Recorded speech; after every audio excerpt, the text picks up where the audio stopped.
Check me out now. Return of the smooth operator. Shotty on repeat. I say sleep later.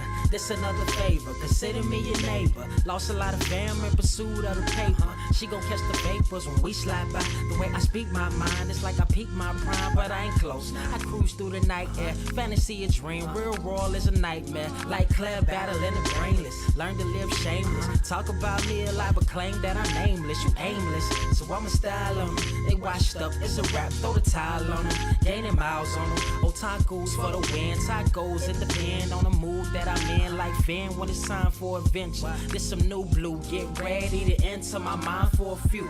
Come and take a ride with the crew. I'ma show you how to recoup days lost when you vibe with the blue. Come vibe with the blue. Yeah. About time to regroup. Fly, got my eyes on the view. Never hear lies, only truth. Realize why they vibe with the blue. Vibe with the blue. Vibe with the blue. Vibe with the blue. Vibe with the blue. Vibe with the blue. Vibe with the blue. Vibe with the blue. Vibe with the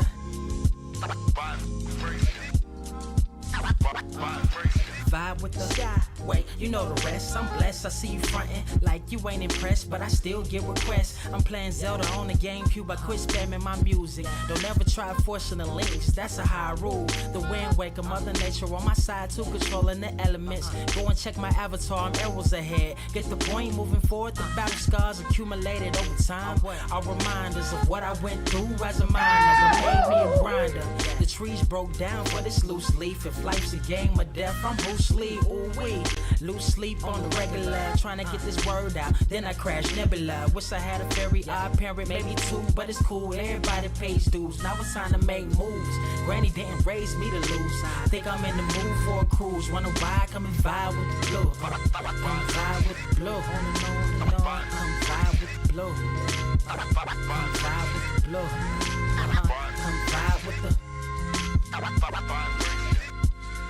Check this out, y'all. I'm back spazzing like the elderly worth of my cousin Beverly. Never swear away from the truth. Just ask Heather, be weather, be tripping, starting to look control like our destiny. Always give you the best of me until the death of me. My weaponry is a paintbrush. Hush, don't tell my secret. They get a hold of it. If you leak it, get it. Hold on, as usual. It's cool. Got you covered though, look. But let me get back to that cool-ish, loose-ish. Why they still lying? They don't do this. Bad at board games, whole world clueless. Selling they soul for Roof Chris. Who's this honored fella? Need a sliced extra mozzarella. Crew fly, let God propellers. Humanity born like they don't trust fun. Why you dodge the teller? You don't know, but my odds are better. Life's a gamble, depending on who holding the cards. You can start living at large or it's bon voyage. Charge it to the game. Me and you ain't the same. I'm thinking bigger pictures. Why you still shrinking the frame? Ever blink in the rain? It helps when your eyes dry. Mob with the bright minds. Think you funny, wise guy? Midnight Marauder with a new tribe. Tired of the fake. Come and vibe with the blue sky. Come vibe with the blue sky. Why do you try? We get them high. Take them high. What I do, come vibe with the blue. Yeah. Come vibe with the blue. Ask what up? Vibe with the.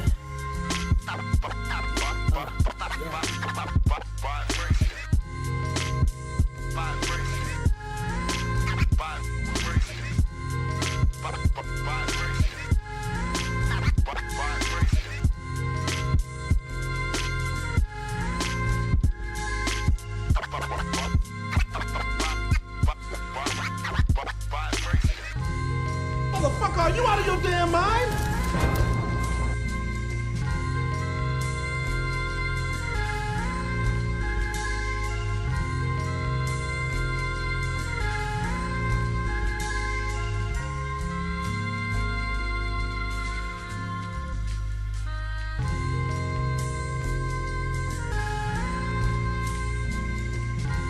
I have seen everything that has ever happened, ever will happen, ever could happen, and yet, what the hell is this?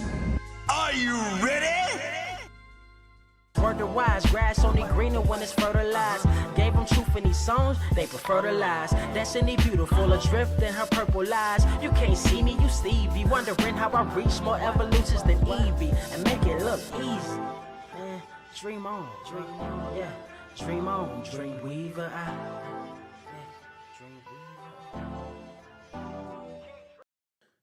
What is up, Earth's mightiest subscribers? It's your boy Ernie, Blerd Without Fear. Got the homie Carter presents. Welcome to episode 257 of the Blerd Cave, the number one comic book news stream on this or any other Earth in the multiverse. That you can also find on Spotify. You can find us on Google, Amazon, iHeartRadio. You can probably find us on a chicken wing for all I know. But if you do, make sure you leave us a rating. It helps us find more listeners like yourself. Carter. What? How you doing, man? How you doing? What's going on? I'm good. I said it in your Discord, but I'm gonna say it here. the Judge Dredd bug got me. Ooh. I said it before, just like Valiant, and just like Image before it. The Judge Dredd bug got me. You all already knew about this Ultimate Collection hardcover that I had to order. No, this man is not bookmarking the book. Hey, we ain't gonna talk about that. We ain't gonna talk. Do not let that put in your mind that Carter just got bread like that he using the dollar bill for a bookmark. Shut your ass up. And I thought somebody in chat would say it. I didn't think you would open your goddamn mouth and say it. Yes, Carter is using a bookmark. That's all that was in front of me at the time, and I'm rereading this. Shut up. So, you all already know that I ordered this one from the UK because it's a UK exclusive. Mm-hmm. I have also, there's a my local comic shop that I go to here. Come to find out, two of the people there are Judge Dredd fans, and they're the only two that are there. So I also got the Essential Judge Dredd, Dredd versus Death. I like it. The guy was pretty much telling me, like, I'm here on Sundays if you want to talk. And it was a really dope Judge Dredd conversation about just putting me on game about stuff that I didn't know about Judge Dredd. And then the conversation then like turned into talking about how much of a lunatic Alan Moore has become. But yeah, we got Dredd versus Death, Essential Judge Dredd, and then the continuation of that, I got Necropolis. Oh, okay, yeah, dude. Yeah, so, Dredd gets wild.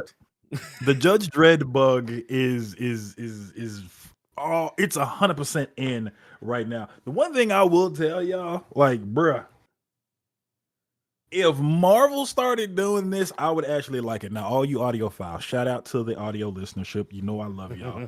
I want you to look at this. This is the Blade by Brian Hill trade, right? Mm-hmm. This is the Essential Judge Dredd. Because UK comics, they print theirs a little bit bigger. I want you to look at this. Look. In comparison to that Blade, look at this. Look at that. Bruh.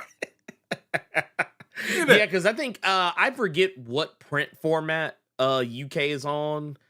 Big as hell is what it is. Big and good, goddammit. That's what it is. This art, and then the art is fire too. Like, like, well, but that's where I'm at right now, man. Yeah. Judge Ernie, Dredd is serious, man. It's serious. Yeah. See, now you done got them started. If you motherfuckers proceed to start calling me Dollar Bill, we will actually fight. Damn. He's like, man, look, stop. What is it that you specifically like about Dredd, Carter? For all intents and purposes, I was a fan of the Stallone movie.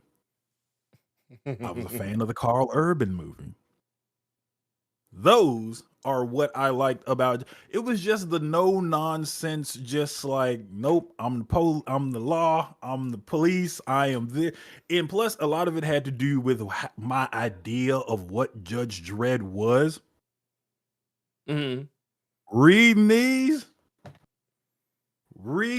massive behemoths, you start to realize, especially with the Necropolis storyline in there, dude, like, this is probably the closest I will ever get to like Brave and the Bold style of like storytelling, where it's poking, it's well, you already know, like, it's satire, it's political satire, right, yeah. But at the same time, it's like it's poking fun at itself and just the ridiculousness of certain things, and just dude, it is hilarious. It like you start to realize, and even Dredd starts to realize in a certain storyline, am I an asshole? Like, wait, am I fucked in this? And it was funny because he had this epiphany when he was beating the brakes off of like some democracy protesters and shit like that.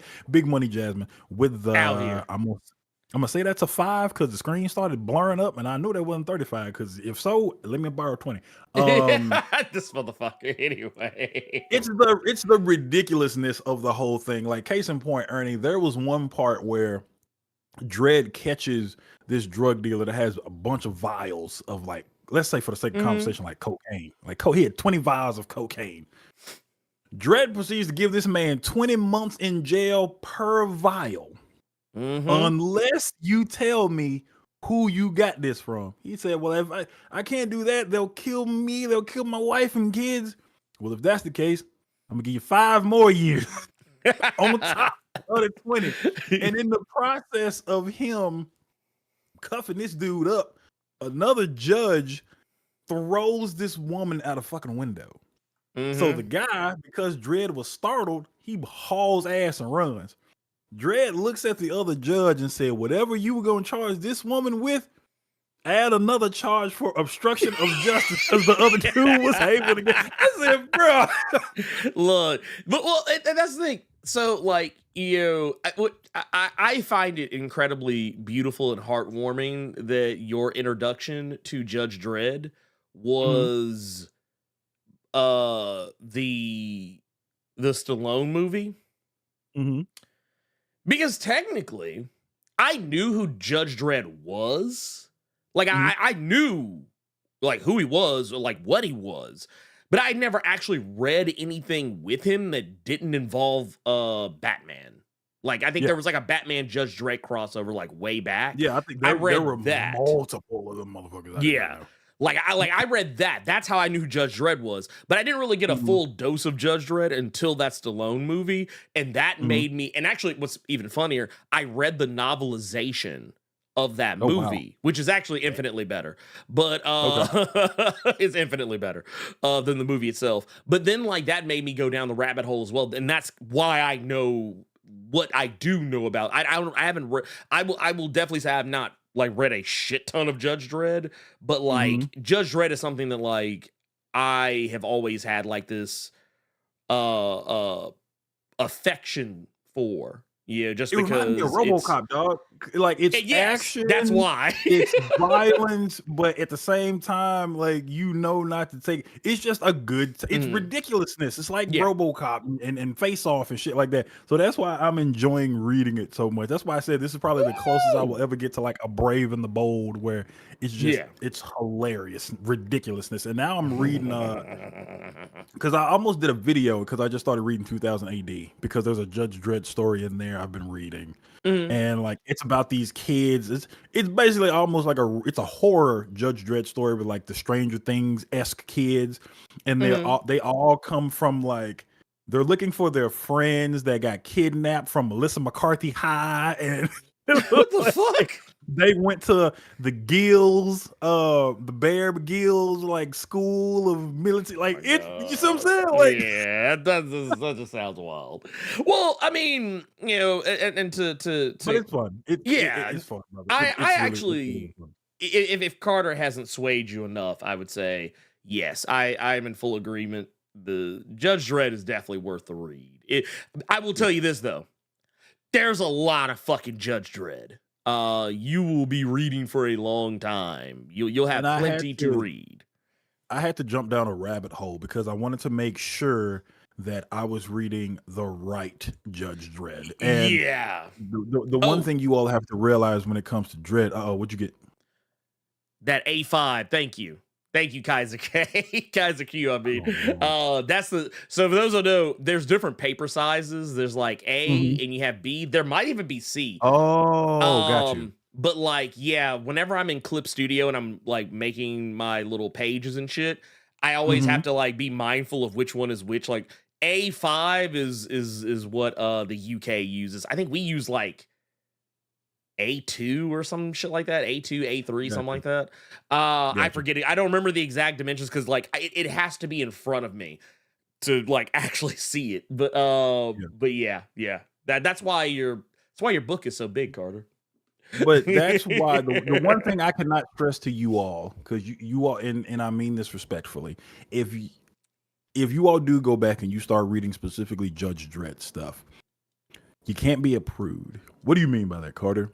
There are gonna be certain storylines or certain shit that's gonna like poke fun and stuff, but also I'm talking from an artistic standpoint, and when I say that, I just mean a lot of the good stuff. Because like, hold on, like this Dredd versus Death, a lot of it was in black and white, and it was old school black and white, just inks on paper. And I know a lot of people, they're more so like, no, that's too old for me. But there's a reason Walking Dead did it for so long, and then they re-upped and did Walking Dead Deluxe to where it's just colored now. So if you can move past that part of it being in black and white, and some of the art, especially in like Necropolis, it reminded me of like old school, like the heavy metal magazines and shit like that. Like that shit is fire in there. But yeah, you're coming out of the birthplace of heavy metal, so like that's so which I love. I love that.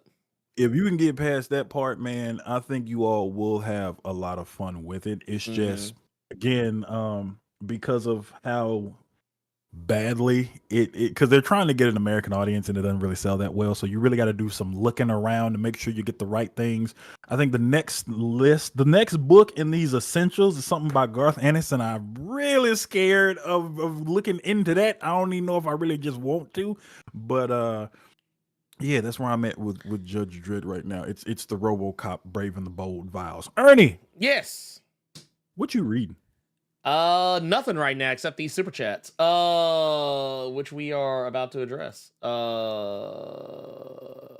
And first and foremost, because we had a couple that came in just a hair before we actually got started. So we're gonna go back. We're gonna grab those because we got one from here from Gokon Shuri's baby's father out here. Oh, also there is a super chat from last no. It was actually super. Well, actually, I'm gonna save it when we go back live on Thursday. That's what I'm gonna do. Gokon Shuri's baby's father with the 5 says, here, let me pull this up so y'all can see it. Says, leaving an island that everything was free to going back to paying taxes is crazy. I mean, you're not wrong. You are 100% correct in everything that you have said. It's like, man, dude, look at that, man. And you know what, though? I will say this. If the apples on Krakoa cost as much as the apples did on Genosha, then yeah, I'd be like, look, man, that I ain't paying $10. I ain't paying $10 at Apple. I'm sorry, it just ain't happening. Oh wow. But let's go here because we got some more here. Here, let's zoom this in a little bit so we can kind of see, because we got some. Actually, yeah, that's good enough. Right there, bam. We've got some well, technically super chats through our Streamlabs link. Hey. In the description. It's in the description of every stream. But yes, it is a way to give to us without giving a dime to Jeff Bezos and whoever the fuck runs Google. But we've got Jasmine coming in not once, but twice. God damn. Says, friendly reminder to patronize your local library. I bought a bunch of recent and out-of-print comics to read for the first time. Turns out they were all available at my local libraries, either in print or digitally, even indies. P.S. Hit me up in the Discord if you want the entire run of Next Wave. I did not need to own that book. Not really for me. And get those motherfucking likes up. So okay. Oh, carry on. What were we gonna say? Number one, Jasmine, language, please. It's early in the morning. Second thing, the local libraries, when it pertains to comics, is such a good look because, for all intents and purposes, in like the early 2000s, that's how I got back into comic books again. That you remember? So this is gonna go back a few years. Remember when they made that brand new big library in Whitehaven? Yeah. I was going to Hillcrest at the time. The motherfucker was right across the street. So I went in there. That's how I eat. Anytime I bring up Extreme X-Men, the only reason I know about Extreme X-Men was because it was at that fucking library. Batman, No Man's Land. I didn't know what the fuck that was until I saw it at that local library. So so the libraries will have so much. I didn't know that library editions of Invincible existed until I saw the damn thing at the fucking library. So I have to co-sign that comment. Like, if you are looking for comics, then you absolutely should go to a library. I didn't know that FF was a thing until I had seen it at a local library. So yeah. Oh, you're talking about talking about what Jonathan Hickman was doing. Yeah, FF, I didn't like, know on who the Jonathan Hickman was. I just saw FF and said, why didn't they call it Fantastic Four? And why is Spider-Man wearing this icy white suit? I need to read this because that suit is fire. So that was how I got introduced to a lot of comics, was just the library. So absolutely, I co-sign that, dude. So we have also got which, oh, by the way, I will also say Next Wave is a really weird book. It is one that I've actually been meaning to do a video about for a while. But yeah, Next Wave is one of the weirdest books you'll probably ever read. The only reason I enjoy it as much as I do is because it's, for the longest time, the only place to get any Monica Rambeau or Elsa Bloodstone in like one place. Though I will say Monica acts very differently in that book versus some others. There's a reason behind it, but yeah, it's weird. There's also, we got Levesso the Samurai with the $10 says, Carter, make me want to check out that Dredd comic now. Dude, go treat yourself. Go treat yourself. Treat yourself, dude. So the people at the comic shop, because I was gonna buy the best of 2000 AD, and they said that may not be the best look. If all you're interested in is Judge Dredd, then yeah, just start with the essentials stuff like I did. That's how I started with it. So yeah. LP3 also with the 5 says, finally got a chance to catch up on Transformers and the Energon universe. It's a must read, just fire. Starscream is out of control. So okay, Carter, have you been keeping up with the Transformers comics lately? I have not. I need to catch up with Void Rivals as well, because I saw Void Rivals when I was picking up the Judge Dredd, and I saw a Transformer on the cover. So I'm like, oh, you saw Springer now. Oh no, that's what that was. Yeah, it's been doing it. It's been doing it. Oh, see, I the thought Transformers have been popping up left and right. Oh wow, see, hell, Hot Rod. Hot Rod. I thought Void Rivals was more so it's in that universe, but they're not really gonna touch anything yet. And then I saw that color with a fucking Transformer on it. I'm like, oh no, because Shockwave was in issue like, so you had Jetfire issue 1, Shockwave in 3.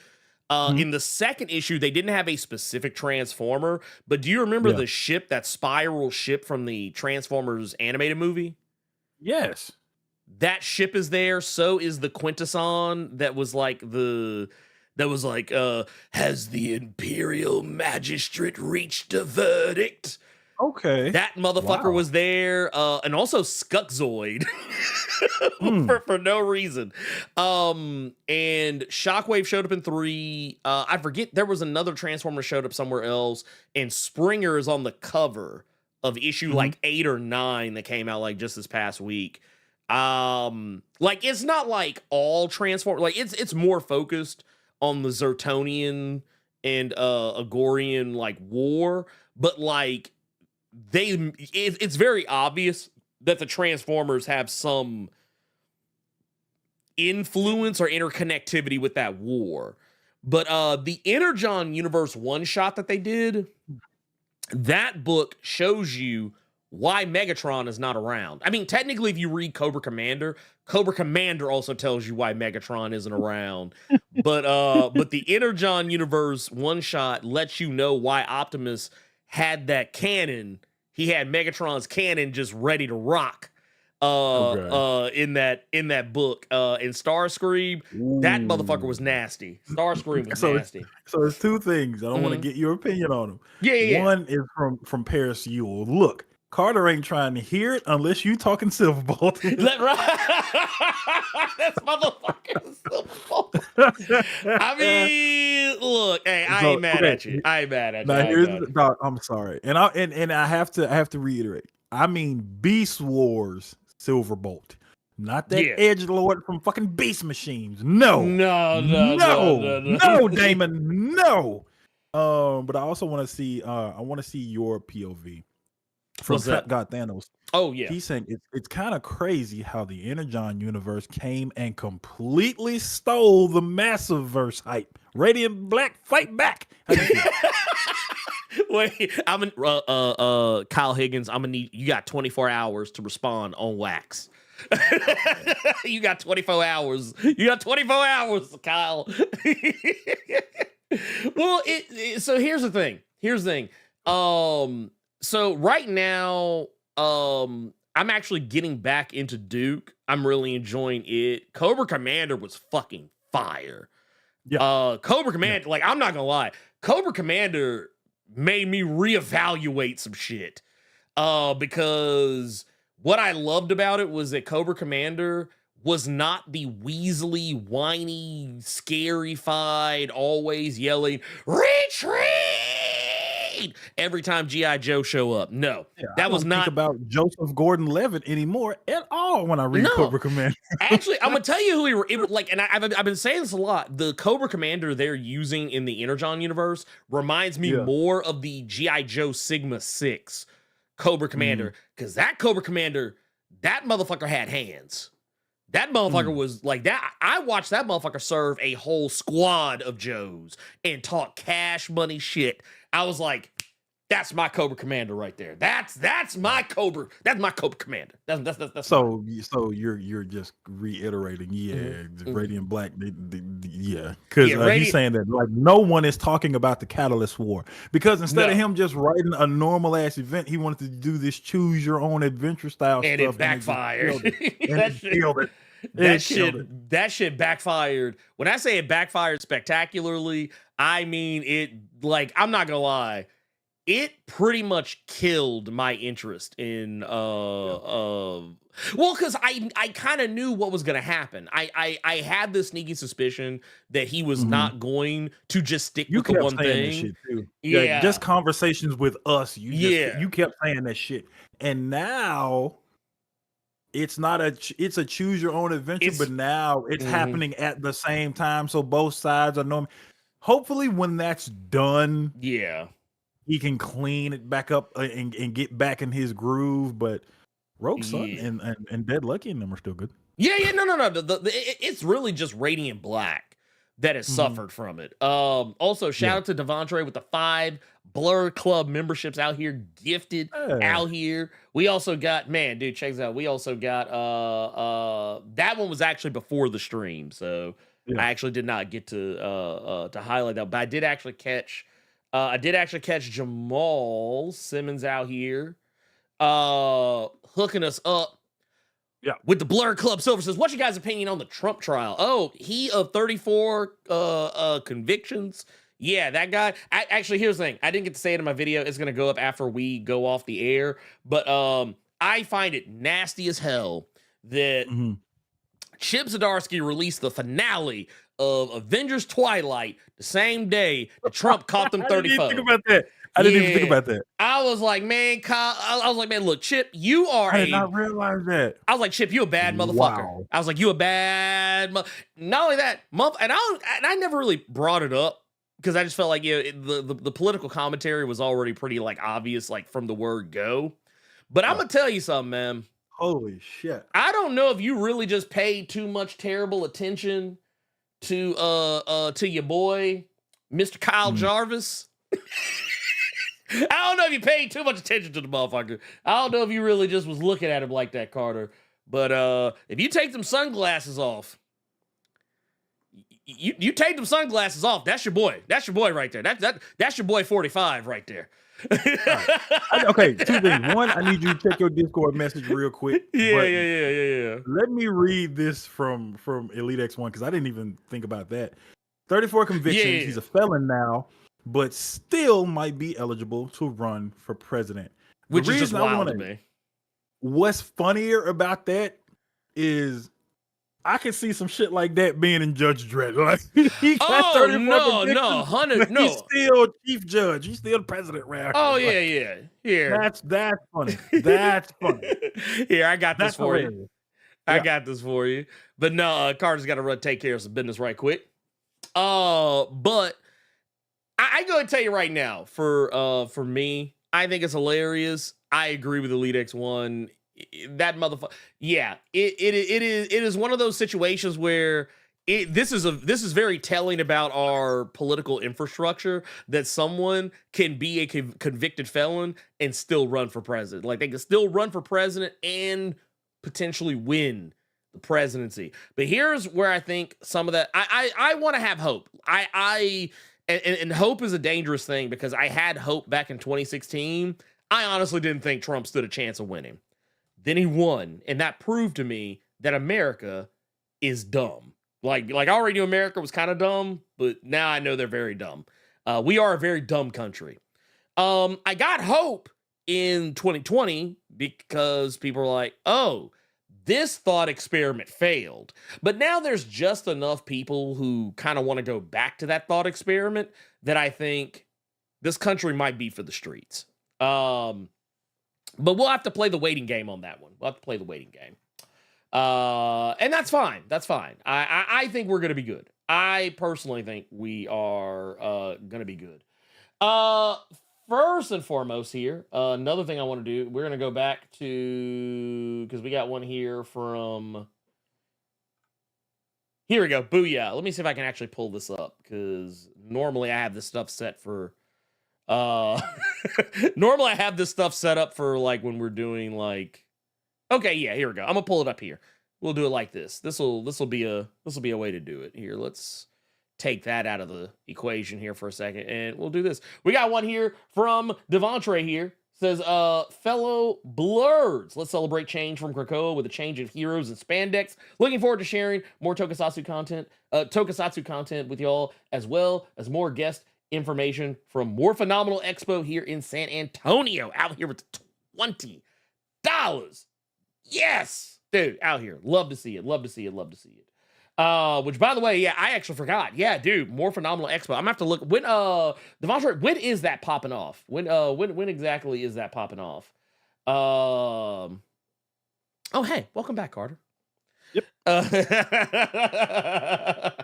Also, I guess we can go back to it, because technically we're still in here. So we also got Stomp 10 with the 5. Says, hey guys, did y'all see that Hasbro and and Robosen made a Megatron toy that transforms all by itself? Okay, now I gotta look this up. I now, because I think I've seen that one. I think I have seen that one on like IG. Like, the dude hit a button and it just did everything by itself. The thing was fucking massive on his table. Yeah, okay, here it is right here. Yeah, Robosen flagship Megatron. I'm pulling it up right now. This Okay. Ooh. Okay, yeah, I gotta pull this video up. I apologize at all. Here, hold on, wait a minute. I got to, I'm gonna mute it though, because that motherfucker is loud as fuck. Okay, so here I want to just so y'all can kind of see what's going on over here. Just so you guys can see it. Here let's zoom that all the way in. Let's see what happens. Look at that. Look at that, dude.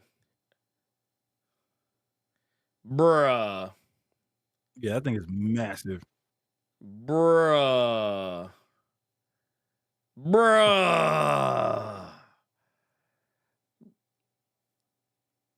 What?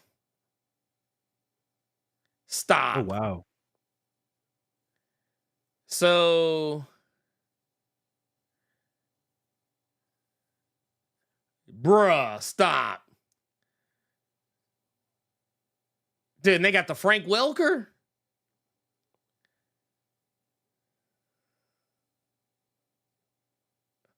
Dude. Okay. What? Dude, stop. Motherfucker Blerd.radio, but can he line dance? But can he lie? Dude, you ain't shit. First off, you ain't shit. But here's the thing. So, okay, I muted the audio on it because, for one, it's incredibly loud, but also it's playing like some music that I'm not even sure like if would get this whole thing fucking shut down. But no, so basically, yeah, this thing is remote control. That's the actual toy. That's not stop motion. That's the toy. That's the toy. Like, you can control that motherfucker and make it do the shit that it's doing. But yeah, I love this. Man, I'm scared to see how much this costs, Carter. We're gonna have to see how much. I think it was like 8 or 9. Yeah. Dollar Bill Carter can buy 3 of those. Hey, you finna be disappointed like a motherfucker. I can buy 3 of the chips that they use to move an arm. I can buy 3 of them motherfuckers. But hey, let's see. Here, let's go to. I want to go to the pre-order here. Let's see what they talk about here. Okay. What Carter, you see that? No, look. Hold on. 1,200? Oh Lord, I don't like that much. Yeah, look. All the movement and talking he did, y'all know what that is, right? And this is why the human race sometimes just annoys me. Right? They said rent money. Jasmine said rent money. Rent money. Yes, girl. Rent. So but see, this is why the human race pisses me off. All that movement it did, 18 smart chips, all that talking. Do you motherfuckers not remember Small Soldiers? Y'all are very close to building Skynet. We got fake Drakes and Kendricks out here dropping songs. I just found out from ChatGPT that Ernie been lying about his name for years to me. This nigga's name is actually Emmanuel. And now you trying to do this Small Soldiers bullshit. Tommy Lee Jones finna fuck y'all up as a transfer. I just thought it was funny that ChatGPT got everything right about me, except for my government name. I put in who is Blerd without fear, and that motherfucker said Emmanuel. I said, wait, huh? Emmanuel? Let me find out. This motherfucker been lying to me for years. Like, wait, no, what? Blerd Without Fear, also known as Emmanuel, is a popular YouTuber and content creator known for his content focusing on comic books, particularly featuring characters from Marvel and DC Comics. I ain't been watching like that because you don't even do DC Comics no more. He often provides reviews, analysis, and commentary on. Fuck all that. Who is Emmanuel?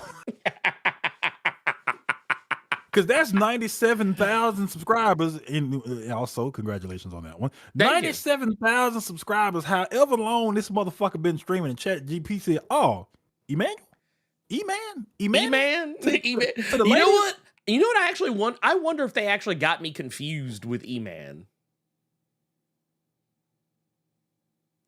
I don't know. I mean, it's a thing. You know, we know that ChatGPT thinks all black people look alike. But anyway, I guess we've stood on enough ceremony. We've stood on ceremony here, Mr. Wayne. But we do actually have some more going on here because we also got one from we got another one from the homie Nook. Oh, and here we're actually going to pull up here because I already just kind of have it right here. It says, what up, y'all? Get this. Oh, wait. Just get the milk. If you know, you know. Oh, goddamn. I don't want to know. What are we talking about? Wait, is Nuck dating a white woman now or something? He's saying, get the milk. What is he talking about? What am I actually, you know what? I tell you what, it's not related, but it did make me think of something that I know that I know you're gonna love, Carter, and it kind of keeps us almost in the wheelhouse of the thing that we came here to talk about today, Carter. Did you see Did you see, Carter? I know you saw it. I know you had to have seen it. But Carter, did you see the new upcoming popcorn bucket Oh for God. Deadpool Yeah, and I did. Wolverine? Did you I see it, did. Carter? I did. I did. Did you? I did. What do you think about that, Carter? What do you think? What do you think about that? I feel like Ryan Reynolds saw the one for Dune and giggled and said, "How can we one up that one?" You're probably right. Well, I'm gonna tell you what I think. I'll tell you what I think, Carter. This is what I think about it. I personally think that No, you cannot wear it, you freak. His mouth is where the popcorn goes. Oh, look at you. Now you being even more of a freak. It's too early in the morning, dog. It is 10:40. Wait, but no. Here's the thing. I want y'all to. This is the thing I want y'all to understand, though. Y'all best believe when that Fantastic Four movie out, we getting a popcorn bucket of Galactus just like this. Ugh. It's gonna be Galactus swallowing all the balls. I'm sorry. That bucket got a jawbone for days. He got an adamantium jawbone. Hey, look, I'm just saying. Look. Just saying.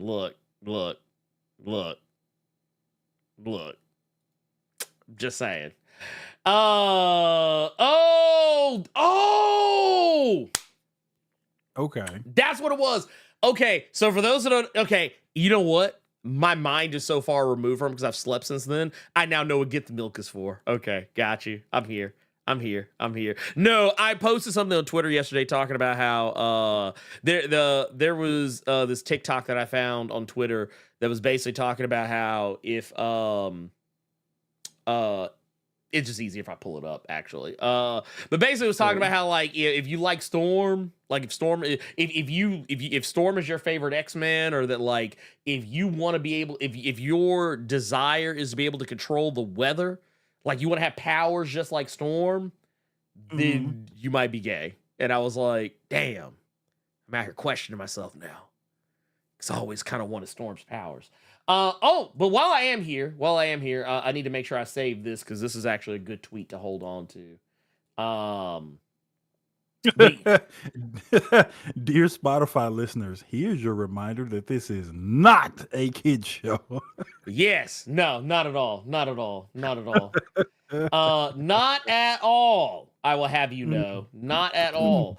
But yeah, no, they were like basically what it kind of devolved into was they were talking about how, like, how epic Storm is on X-Men 97 and the old X-Men animated series. How, like, Storm will literally just be like even just a simple use of her powers, like not even anything like just major, but like she will make that shit sound like she is about to do some wild ass shit. Like she'll just be like she could be literally going out to pick up the mail and just be like, clouds part and rain down sunshine to my mailbox, like shit like that. And like that's what they were like talking about. Buffer was like, you're just supposed to go get the milk. You're just supposed to go get the milk. Like, why are you? Hey, shout out to Video Watcher. He says, OMG, hi guys. I'm finally catching the Blerd Cave live from Paris, France. Bro, people from France know us. That is insane to me. You know what that means, Carter? What? We are somebody. We are somebody. I've been telling you that for years. Yeah, we're somebody. We are somebody. Look at that. Hey, first off, thank you.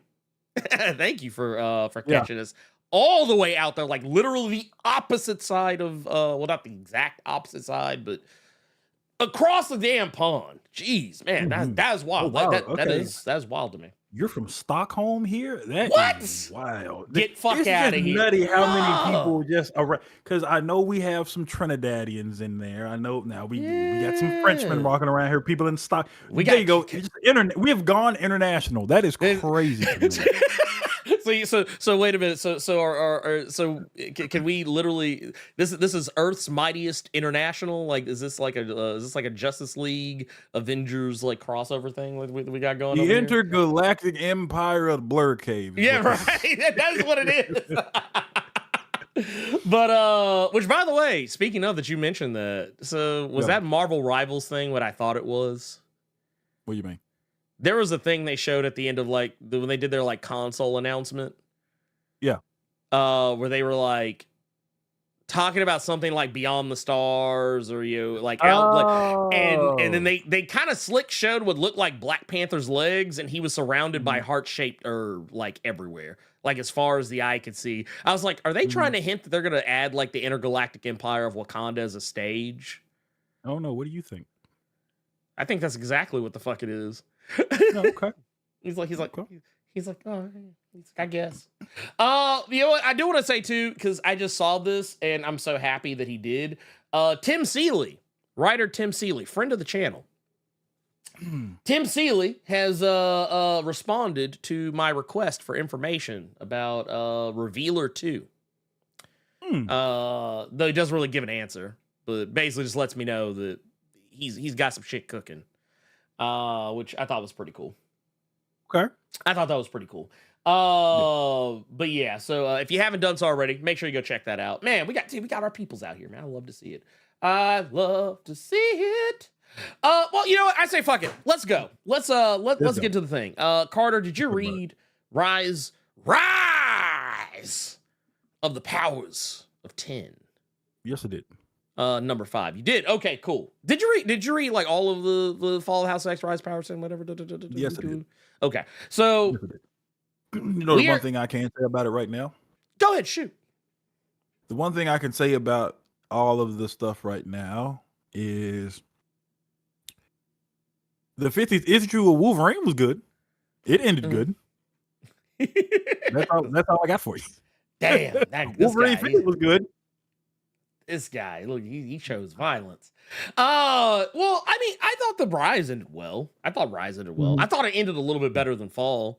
I think like overall, like kind of looking at everything like as a whole, I was actually quite pleased. I was actually quite pleased with what we got. Yeah. I think that I think in my video I said like the thing I thought that was the only real head scratcher to me with Rise. I talked with, if you haven't done so already, we did a post game, myself, Dave from Comic Book Herald was actually on his channel that we did this, and we had Open Mike Eagle that was also there with us. So we had like what I thought was a pretty cool, pretty damn awesome conversation about this. But that was actually one thing I think we were kind of all in agreement on, is that the one thing that just kind of fell, I don't think it fell flat. I just think it didn't hit as hard as maybe it could or should have hit. And it was how easily Charles Xavier was able to sway Moira to get right, which I don't even see. And I'm with you there. And it a lot of this fall. It really more so seemed like people were having to figure it out for themselves, the best way to clean this shit up. Rise, I will agree with you, was better. Because just reading Rise 5 was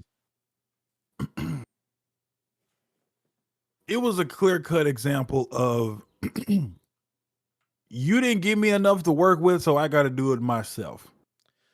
Yeah. And what I've done was better than what you gave me.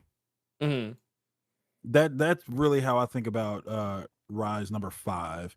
The one thing, and here's my thing with the whole Xavier and Moira of it all, because I think a lot of you all knew, and I knew, and I knew Ernie would know for sure, was that whenever this Krakoa stuff was supposed to end, it was always going to end the same way it fucking started. It was gonna go with Moira and Xavier. Yeah. But it didn't feel like it was deserved here. It just seemed like, and that's what's been happening with a lot of these books, if I could be completely honest with you. It's just let's just let's do it. Let's just get it out. Let's get it out. And well, I mean, and that much I think behind the scenes we know it's pretty much been confirmed that this was all a rush job. Like it's not just it feels rushed because it was rushed. That's why like one thing I really don't like that writers will do is they will reference, well, this wasn't the, because you said it in your video, was just that this wasn't the original plan for Moira. No. Or I think you said it. I know you said it at some point. Then I said it at some point because of something that we had read where the stuff with Moira wasn't the original plan. I really wish people would stop saying that shit if you not gonna tell us what the original plan was. And that's just me. That's just me. But yeah. That's how I feel about it. If you're not gonna tell us the entire thing and then we can look at what we got in comparison to what the original plan was, just don't say nothing. Because now you're gonna have people that are just really gonna just be like, look at that bullshit. Look at that bullshit. You know, he probably had something greater planned down the line when you don't really know. But just going back on topic here, I couldn't really enjoy the Xavier and Moira stuff. Because of what happened after the Xavier and Moira stuff. When feds show up and they got the guns aimed at him, he done turned himself in, and we got something like, oh, bruh, for as much as we've been talking about, they are not going to make Xavier. Oh, that's Xavier. It made X's, of course, Xavier. No, it's not. I don't think they're going to do that. They might have some, and you motherfuckers did Xavier. Well, you know what I think it is? You know what it is? I can tell you what I think it is. And this is something I kind of had to accept for as long as I've been doing this. Sometimes you have to accept that we've been reading these stories and stories like it for so long. It's very easy. Like, you know what it is? For my Demon Slayer people out there. It's like having the technique that Tanjiro has. You're able to see the thread. You're able to see the thread, so that way you know exactly the right place to strike. You know exactly where the attack is coming. That's kind of what we have. We have that ability to see the thread. And like it takes me back to sometimes. Well, of course, that's where I'm going with this. It's Demon Slayer. No, it's just because I don't know anything about Demon Slayer. So when you talk about thread and shit, I'm like, his power is about fucking clothes. Like, what? No. He can see the thread. He can see exactly where he needs to like when there's an attack coming at him. He knows exactly how to like get around it and hit the person where they're weakest. But like that's kind of like what it is for us, but with like comics. Like, we've been doing this long enough. You and I both been reading comics collectively long enough that we're able to see that shit. We're able to kind of, even if it may seem like, I even said this the other day when I was talking about how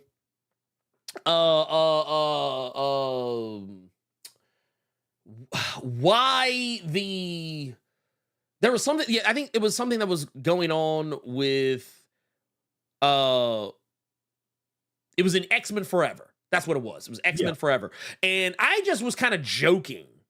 I was just joking. Like, not really so much joking, but like, I threw out an idea. I was like, I think Enigma's going to try and like cheek up Hope's mother so that he can become her father and thus have his genes in her so that he can control her in the white hot room. And there were some people that said I was overthinking that shit. And then we got to the literal next issue, and that's exactly what he was trying to do. He literally says it out loud that like he is going to try to become the father of Hope Summers. So that and we see that like when it kind of starts out, it seems like it's starting to work.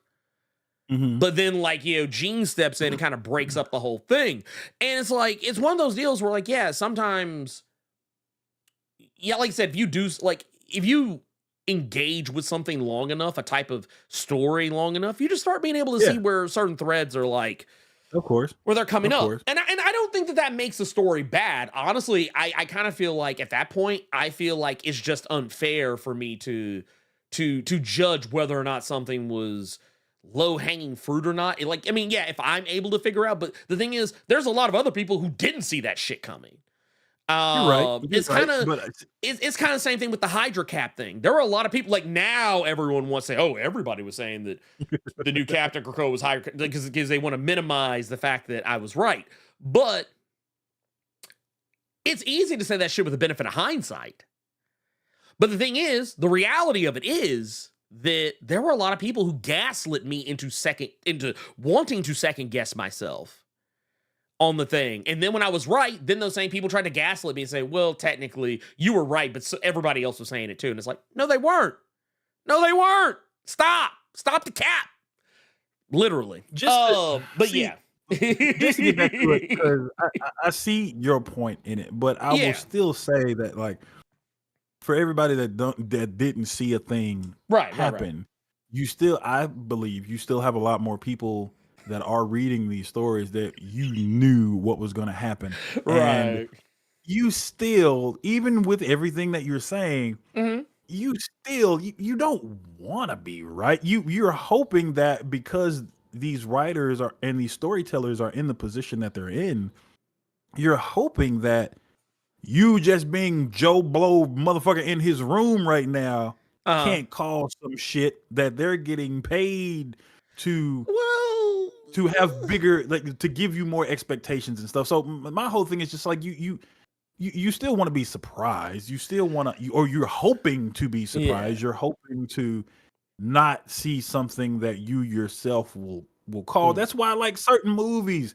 like with horror movies and shit right there. Oh, this person's gonna die. This person's gonna. Whoa, this motherfucker was in on it the whole time. You like being surprised, so that's the perspective I'm trying to come from.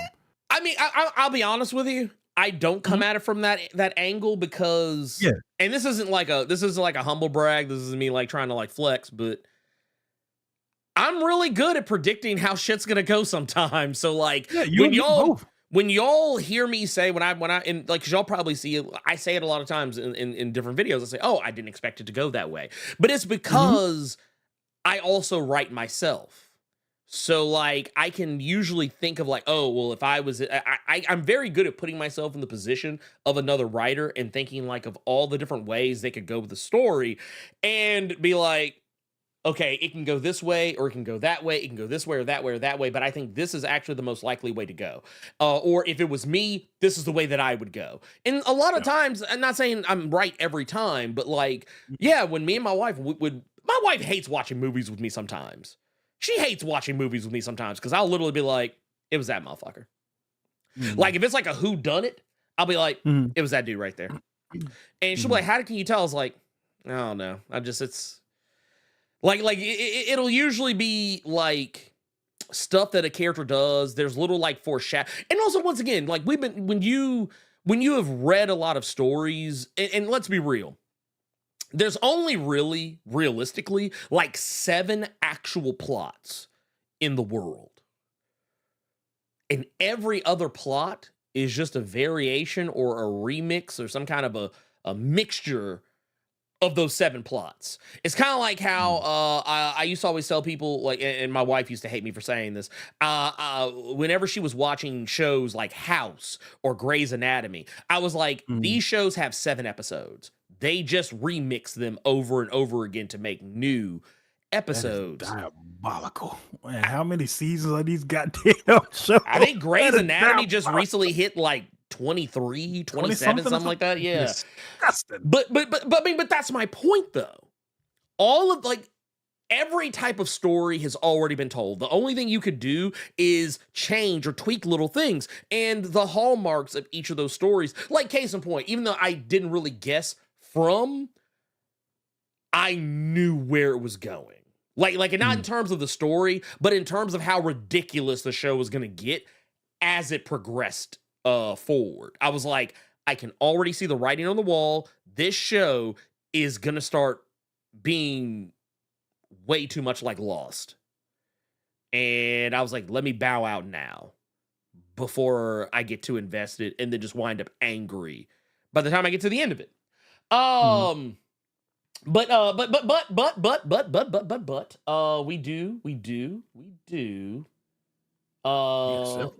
We got several super chats here. I want to Yeah, we got super chats and donations like out the yin yang, and I want to address them all. We're gonna address all of it right now. I'm actually pulling them up. We're gonna do this because this is just gonna be way easier to just get everything in one shot. Here, let's zoom this in a little bit. Says we got one here. we'll start from where it goes. Yeah, okay. This was Nuggets talking about the last super chat, quoting the TikTok. Yeah. So thank you for that 5 and that clarification, because now I was like, yeah, it just goes to show. Sometimes I sleep too much. Malik Young with the $10 says, "Hail, former Blerd Coens. How do I donate to you guys directly without giving Google don't be evil, be greedy ass a cut?" It's in the description. If you so that one I'd already put it in the chat form and tagged him. Got you. And he said, yeah. Actually, you know what? Yeah. I need to put it on the Twitch side. I forgot to put it on the Twitch side. I keep forgetting to pin them because technically they are always going to be in the description. I keep forgetting Twitch doesn't have descriptions, so I apologize to y'all on that side of things. But I'll put it up here in just a moment. I just put it on the Twitch, and it won't let me pin it. Ain't that a bitch? I'll put it in your chat right now. Oh well, here. We'll do it like this. Pin, and then manually, boom, it's pinned. Okay, there we go. And he's, with that 10, he's saying, and yes, the whole Krakoa finale was mid AF. Even Gillen's part. I don't know about that. Oh wow, I don't know about all that. But I mean, I'll give you Fall of X as a whole. I would not say Rise of the Powers of 10 was mid. I would not say that at all. I think Kieran Gillen took that chicken shit and made chicken salad. Yeah. Well, I mean, it's like here's the thing. I know, like, okay. When I judge it, I don't judge it for what I wanted it to be, which I think is kind of what a lot of people are doing. They're judging it for what they wanted it to be, not what it ultimately is. And for me, I'm judging for what it ultimately is. And judging it for what it is, I don't think is mid. Everyone is entitled to that, to their opinion on it. I disagree entirely. But I will say what I do think is mid. Like, and I've been very vocal about this. I think a lot of the other titles that came out during Fall of X, I think those were mid. Like, because a lot of them didn't even mean anything. Like, they didn't have any bearing on the story going forward. Or, like, case in point, you tell me, Carter, what did Realm of X have to do with everything else? Like, don't get me wrong. I think it's a fantastic book. And I think that in terms of giving the characters a spotlight that it gave, I think it was great. But in terms of, like, actually being like, oh, hey, this is something that's going to tie into the rest of the stuff, it really didn't. Dude, let me tell you something. Can I answer your question, please? Go ahead, shoot. What did I think about Realm of X and everything? It's all of them, period. Nothing, because I forgot Realm of X was a thing. There you go. And here, I'll throw you this one. How is it that Invincible Iron Man had more to do with the X-Men shit that was going on? That was egregious. Here's the thing I want to point out. Here, hold on, wait a minute. Yeah, because y'all go quit fucking with me on this shit. I promise y'all go quit fucking with me. Like, dude, I didn't like that at all, bro. Why?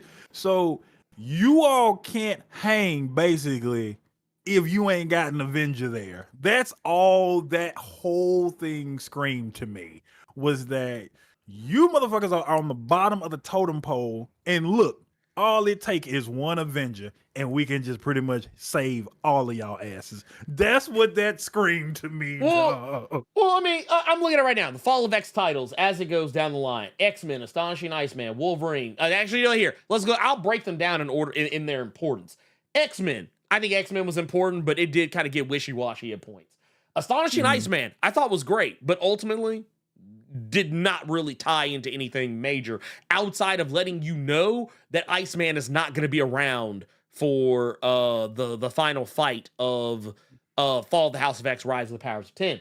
Wolverine, good, sloppy in some parts because there were more than a handful of mistakes that were made over the course of those 10 issues. And I don't mean narrative or not, well, they technically are narrative mistakes, but more like visual mistakes, like Toad being alive, standing next to the rest of the group when he is supposed to be very dead and has been dead for like several issues. The idea that,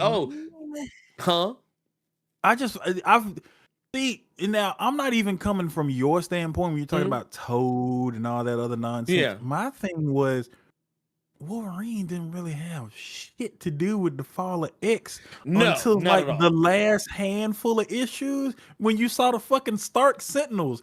Wolverine had nothing to do with fall of X. Wolverine was doing his own. Like, honestly, if you read Wolverine separately and just like if you just said, "Hey, this is some shit that has nothing to do," no one would notice. No one would fucking notice if you took Wolverine off this list. Benjamin Percy said, "You not finna have me a part of this kung fu treachery." I'm over here, dog. He's like, y'all got me with X-Force. Y'all ain't finna make me do that shit again. That's what that was. He said, y'all fucked up my X-Force. Y'all ain't about to fuck up this Wolverine. He said, me and Victor are straight over here. Y'all keep that shit over there. But no. Children of the Vault. Yeah, Children of the Vault. That was a contained fucking story. Did not have shit to do. I mean, basically what it was just greater context. That's all it was. Invincible Iron Man. Invincible Iron Man might legit be the most you have to be reading that book. Like, bruh. Y'all thought you all could get your own island nation and do this and do that. Who has to save you mud people? An Avenger. Robert Downey Jr. Robert Downey. Save all you motherfuckers. If that's not doubling down on the AVX, we better than y'all, period. Well, no. Like, if that's not doubling down on that. Well, no, like, y'all needed to pick up artists to come and save y'all. Lord, y'all needed to pick up artists. But no, here's the thing. The only reason why I will let it slide is because in Jed MacKay's Avengers, they made it incredibly clear why the Avengers largely stayed out of the Orcus shit. And it was you know why they stayed out of the Orcus shit? Because they knew they'd win. Y'all over here. I can do this by myself. I'm over here. That's why. Why. There was sound. Cap. I think Blade is being fucking weird right now. Can you keep an eye on him with this vampire shit? He's being really weird. I don't think all of y'all coming over here with Emma and these fucking mutants, all of y'all are overkill. I can do this by myself. Y'all are good. Y'all are good. Well, this ain't even a Marvel movie. This was 4 episodes of a Disney Plus series starring Tony Stark. That's what this was. Well, I mean, here's the thing. Pretty much everything that was of note, and I want to make sure I'm clear when I say this. I'm not being hyperbolic. I'm not joking. This isn't a bit. If you go back and read Invincible Iron Man, the whole idea that Orcus was targeting more than the X-Men with the Stark Tech Sentinels, that was an Invincible Iron Man.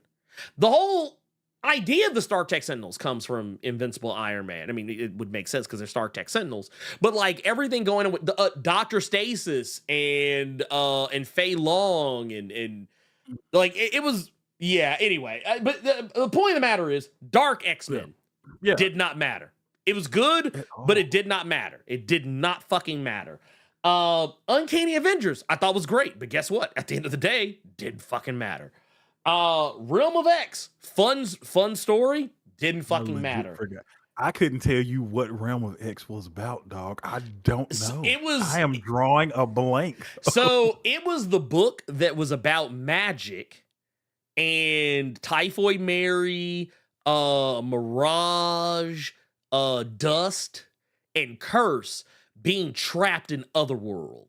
Like when they went through the gate at the Hellfire Gala, you know, everybody else went to the White Hot Room. They went to Otherworld. Everybody else went to the White Hot Room. Like, them heifers went to Otherworld. Like an anime right now with the question marks that should be over my head because I'm just like, what? Yeah. Oh, right. And it was also about how Typhoid Mary was trying to get some cheeks other than Wilson Fisk. She cheated on Wilson Fisk. Magic was trying to like figure out how to be herself without her powers, and Curse was getting coached up by her royal wyness, Queen Opal, Luna, I'm not Emma Frost, Saturnine. I have So there was no that. earthly idea what that is. Well, what else we got here? Let's say X-Men Red. Yeah, X-Men Red, because of the civil war between Storm and the Brotherhood and Genesis and her Horsemen of the Apocalypse. Mm-hmm. This one is more noteworthy. It was more connected to everything else. Yeah. But even then, only in ways that are less than Invincible Iron Man. Wow. And it's sad because X-Men Red was one of the GOATs. X-Men Red was the most consistently good book from the time of its inception to the time that it ended. Like when you start going through all of the different like X titles that have come out since the House of X era, X-Men Red was literally the book to beat other than Immortal X-Men. Like Immortal X-Men, X-Men Red, those were the books you had to beat. Like if you weren't on X-Men Red or Immortal X-Men level, I mean that's just what it is. This is what it is. Yeah, Alpha Flight. Let's move on. X-Force. I'm not even gonna let you disrespect Alpha Flight like that. I'm not gonna let you disrespect Alpha Flight like that. Yes, Alpha Flight, nothing to do with the core proceedings. I still thought it was a great book. It's still like Alpha Flight. Alpha Flight was actually better from the Fall of X stuff. Well, I just meant that more so from the Fall. Well, no, I'm just saying though, Alpha Flight. If there was any book other than like X-Men Red and other than X-Men Red, other than Immortal X-Men, and like maybe like most of X-Force, like Alpha Flight was one of the better of those books. It just also didn't have fuck all to do with the core proceedings. It really just set up more questions than it did answers. Of anything Alpha else. Flight was better than Children of the Vault? Yes. You out of your fucking mind. I will say it again. And here, I love Denise Camp. I love Denise Camp, but this that book, I enjoyed Alpha Flight infinitely more than I did I forgot about Uncanny Spider-Man. And I was wondering how this book was gonna work. And I thought it was good. Did that get? Huh? How many issues? Did that get like 5, 3, 4? Well, no, lies. Technically 6, because there were 5 issues, but there was also the X-Men Blue Origins one shot, which technically is technically a 6th issue. It's technically a 6th issue because it's all about Nightcrawler. I will say, Uncanny Spider-Man, I will also put up there in that upper echelon of the different books. Now, Uncanny Spider-Man, not because it has fuck all to do with the Fall of the House of X, Rise of the Powers of 10 shit, but because that plot point is kind of tangential to the rest of the shit that was going on in that. Like, actually, it has more to do with X-Men Forever because that story and that plot point come up more there than it does anywhere else. Yeah. So I would say Uncanny Spider-Man would be like somewhat required reading. Also, the shit with the Hope Sword, which I'm not gonna lie, Hope Sword just was a big ass fucking nothing burger of a MacGuffin. It just wound up being a thing. Like, okay, so here's the thing. To follow the House of X and Rise of the Powers of 10, Uncanny Spider-Man, fuck no. But if you wanted to say it had anything to do with X-Men Forever, it had a lot to do with X-Men Forever. But this was yet again, it was one of those books. Great book, but it does not matter unless you're focusing on some very specific shit. X-Force. We said X-Force earlier. X-Force. Yeah. Great. Until you get to that last issue. Yeah. That last issue. That last issue was really had anything to do with the Fall? No, it did not. Okay, it has nothing to do with the Fall. It has nothing to do. That was, we got to clean up the beast stuff we've been doing over in our neck of the woods, and we got to pull and finish that Colossus shit that we started and then stopped and then started and then stopped, and now we can finally end this motherfucker. Yeah, but no, Immortal X-Men was I mean, let's be real. If you were Okay. reading Immortal X-Men, and I say this because Gillen wrote Immortal X-Men, you were more dialed in to what was going on. Like, I mean, let's be real. Because of the two people writing Fall of the House of X, Rise of the Powers of 10, Jerry Duggan's writing Fall, Gillen is writing Rise. So it makes sense that their books would, and even to the tune of Invincible Iron Man, because Duggan was writing Invincible Iron Man. If you weren't reading X-Men or Immortal X-Men or Invincible Iron Man, there is no fucking way you come into Fall of the House of X, Rise of the Powers of 10 That's and have 13. any sense of what's going on. That's 13 books. Yes. Right there. Yes. You absolutely need to be reading. Yes. Yeah, 13. Look, out of 13 books, only 3 of them actually fucking mattered. All the rest, like this is all tie-in material that we're looking at here. This is all tie-in material that we're looking at. This is supposed to be the fall. This is supposed to be all hands on deck. We got these books you need to be reading. Everybody needs to come together and just read. You know what I want to do? Actually, I want to do a little thought experiment. I might try this out. There's a channel, there's a YouTube channel that I've recently begun following. Man, Majin Blue Dream out here on the Twitch side. Man, we appreciate you over there. We appreciate you coming in with that sub. Love to see it. Love to see it. Love to see it. Like Maverick, while we're kind of doing this, while we're kind of going over this, we are actually going to go over. We're gonna kind of go back and kind of double back through some super chats. Man, look at this out here. Man, look at this. Out here, dude, out here gifted subs, like just blessing motherfuckers in, blessing motherfuckers in to the Blerd Club. Who was that? Yeah, of course it was I Am Gregor D out here blessing motherfuckers in the Blerd Club. Man, look at this. Just gifted 5 subs. Man, love to see it, man. I love to see it. But here, I want to get back to some of these super chats we got over here too. Says Joel C says with his 33 months of Blerd Club Silver says, why don't take my Uncle Charles, y'all? Oh God. Hey, I'm gonna miss everybody. Hey, Charles, see you at the crossroads. You know what? I'm gonna tell you what's real nasty with us having this conversation. After you read that, we got a $9.99 from Joel. Free my nigga Charles. Charles. Just imagine a bunch of people seeing him get cuffed and walked upstairs. You just got a bunch of motherfuckers screaming for Charles doing this shit right here. Right here. My nigga. They just got their fingers on their head and shit. Red triangle defense. But no, I'll tell you what though. I'll tell you what. So, man, dude, this perp walk, I'm not gonna lie. This perp walk nasty to motherfucker. They done perp walk Charles Xavier up out the park. They say, yeah, man, you got to come up out of here, man. You got to come up out of here. But no, Black Phoenix 77 says, with the Blerd Club Gold membership, 5 months in the Blerd Club, says Krakoa forever.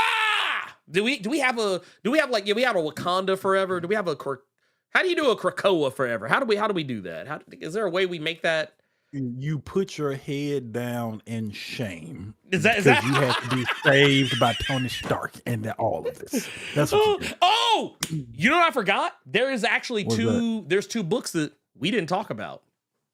Or not 2 books. 1 book that we didn't talk about. You know what that book was, Carter? Good. It's funny you said that. It's funny that you made the jokes about the Avengers. I'm actually shocked that you're not thinking about the book right now.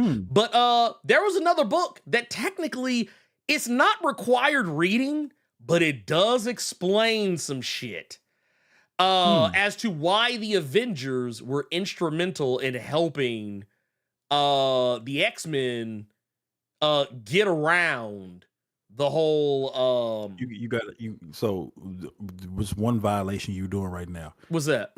And I know you because you like inclusion and all that. You keep putting an S on Avenger. It wasn't the Avengers.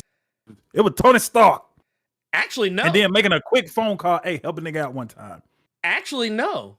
Not even Tony Stark. What book are you talking about? So, Carter, I think you forgot about a little title. Avengers number 12. 3D Man. 3D Man single-handedly shut down all the Stark Sentinels.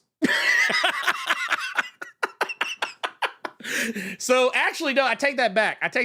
It was actually more than just 3D Man. It was technically 3D Man and Black Panther. Because I don't know if you read this one. But oh man, dude, look at that, man. Revolutionary Dragon just out here. Man, love to see it.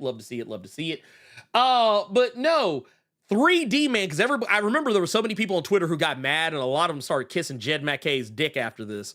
Because I'm not gonna name names because I know people can change. Once you say you're sorry, I say that you're forgiven of all wrongdoing.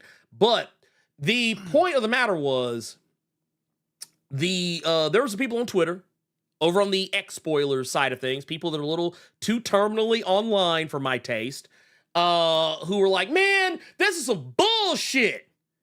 They got a black man working for Orcus. Well, to be fair, and I even said this when I did my video for it, that, there are the Candace Owens's, the Candace Owenses,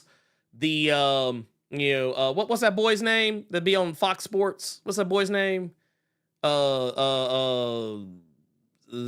forget the brother's name. It's a fucked up ass name. But anyway, he always real quick to shit on black folks on Fox Sports, so he could tap dance for them white folks that be sitting next to him. I don't know. It's something. He was the dude that was trying to clown Angel Reese for crying and shit. I forget the motherfucker's name. But anyway, point of the matter is, you got the motherfuckers out there. Mm-hmm. You got your Jesse Lee Petersons out there. Whole black man out here trying to clown folks for being gay and is gay himself. But was trying to hide the shit. Out here trying to, be homophobic, but meanwhile out here getting his shit off behind closed doors. So look, man, that's why I say self-hate is a thing. However, this was not self-hate. This was a motherfucker who was literally like infiltrating Orcus.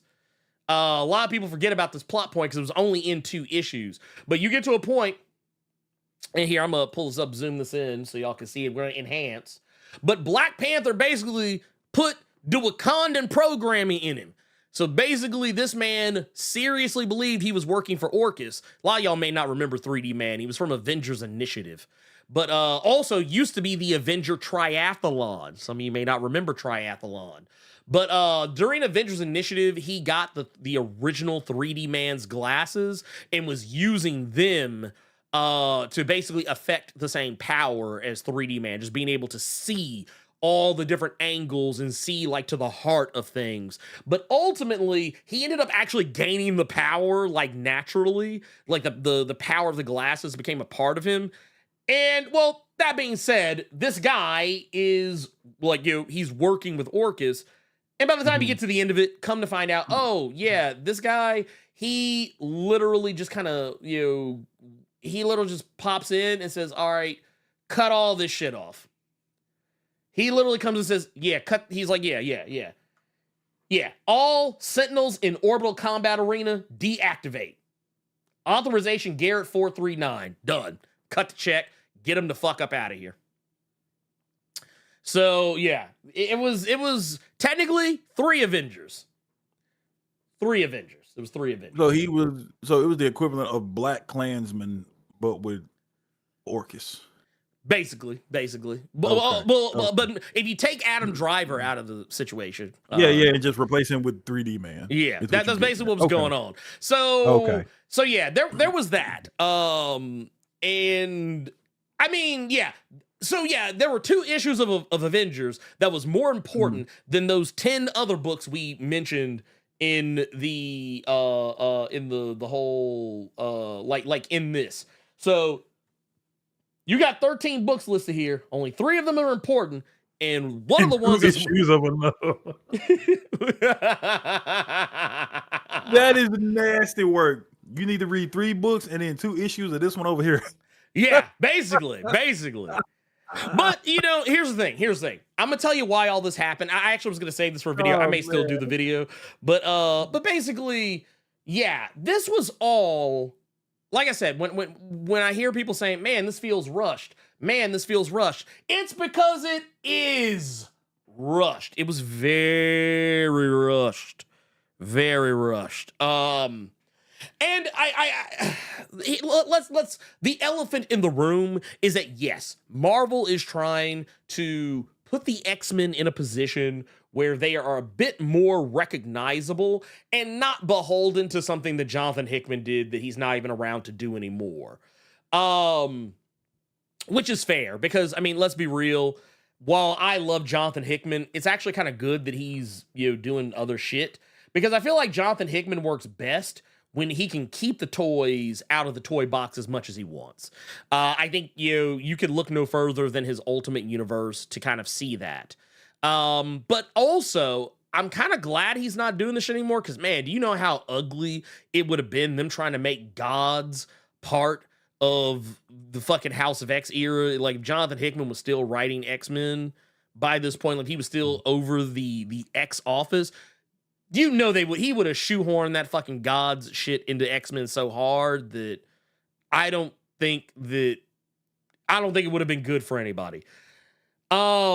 But all that, hell, is that book even still? I think that book is still going. Anyway, maybe I don't know for sure. I know it was supposed to be like 8 issues of something. Here, let's see. Hickman Gods. Here, let's see. Is that book still going? How many? Here's how a question many? for you. Go ahead, shoot. Hit me. Question in the chat right now. Yeah. So what if a black man was working for Orchis? Orchis hates mutants. This is Orchis, not Hydra. How was he? I don't get the problem. How he would have been a sellout. I didn't say he was a sellout. 3D man in the mutant. I don't get the problem. How was he a sellout? I think maybe there might be. The question's misplaced. Go ask the people on Twitter who said that. I didn't say that. I just said that I could make a case for why a black man would join an anti-something organization. Here's the thing. Is it a good, I get the energy of it because considering how black people are and have been discriminated against, the idea of black people joining an anti-something else organization does seem kind of weird.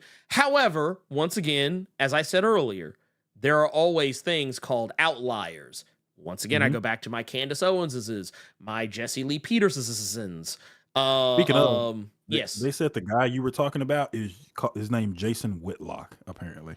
Oh, well, there's Jason Whitlock, but no, somebody else. It's a younger guy. Emmanuel Achu or Acho, yeah, Acho? that motherfucker. Okay. Yeah, I saw that name in the which chat as well. Makes it even nastier that was my name in Chat GPT. Anyway, my point of the matter is, I don't have a problem with 3D Man being a part of Orchis, but I also was one of those people that said, hey, maybe we should let the next couple of issues come out before we start getting angry about 3D Man, a character, first off, none of y'all were checking for in the first place, joined Orchis. Like, my beef with 3D Man being a part of Orchis had nothing to do with him being black. My beef with 3D Man being a part of Orchis was basically predicated on the fact that he was serious about still being mad that he got kicked out of the Avengers when that shit got put to bed almost 10 years ago. Actually, no, almost 15 years ago, actually, if we're really keeping track. That was where my problem was with it. And then once it was revealed that it was all a ruse, I was like, oh, okay, makes sense. I wasn't the one who had a problem with him being a part of Orchis because he was black. So let's calm down. Questioning me as if I am those people. Let's How many issues is Gods at right now? Gods is supposed to be 8 issues. Don't say double digits. Okay. No. God, it's about to hit double digits. Yeah. Ugh. Well, it's okay. So here's the thing. It's actually going to end on June the 12th. So we got a couple more weeks and then we'll be done with Gods. So wait. I have not heard, dude. What is Marvel ain't doing no kind of promoting? We ain't heard about Fall and 10 other books you don't need to be reading. Don't nobody talk about Ernie Gods. You got Ernie making videos about how tight he is and Blood Hunt, but he like 2 tie-ins. You ain't heard shit about. Honestly, I'm I'm gonna tell you what. Doctor Strange, bro. Look, look. Wait, you mean not Bruh. Doctor Strange and not Doctor John Strange Constantine? Yeah, that guy. Bro, you have not 8 issues. Yeah, that. I have not heard any. Y'all be honest. Be honest. We can crack jokes and all that. Be honest in this chat right now. I know it's like 3,000 y'all motherfuckers in here watching. Who y'all heard something about gods? Be honest. I know Rob likes it. Rob fucking loves gods. Rob thinks gods is, in his own words, I cannot believe amazing. Well, he thinks that for everything, but I cannot believe that 8 issues of that book have come out, and I have not heard word one about it. That is shocking. Because I here's would the be thing. tight if I was him, dog. I mean, I would be hot. I'm sorry. Well, no. Here's my thing. Here's my thing with gods. That book insists upon itself. It insists upon itself. I'm sorry. I think Don Heim is in the chat, and I know he loves that book because he talks about it in the comments and on Discord. He gonna come for your ass, boy. He gonna bust my head open. He's gonna bust my. Oh, but here's the thing though. Here's the thing about this though, and I'm coming at this from a place of love. Not everybody. There's no such thing as someone having a 100% batting average when it comes to writing. Everybody writes at least one bad thing. Have said that several times. Yep. Yeah. Yep. One of my favorite writers of all time, Al Ewing.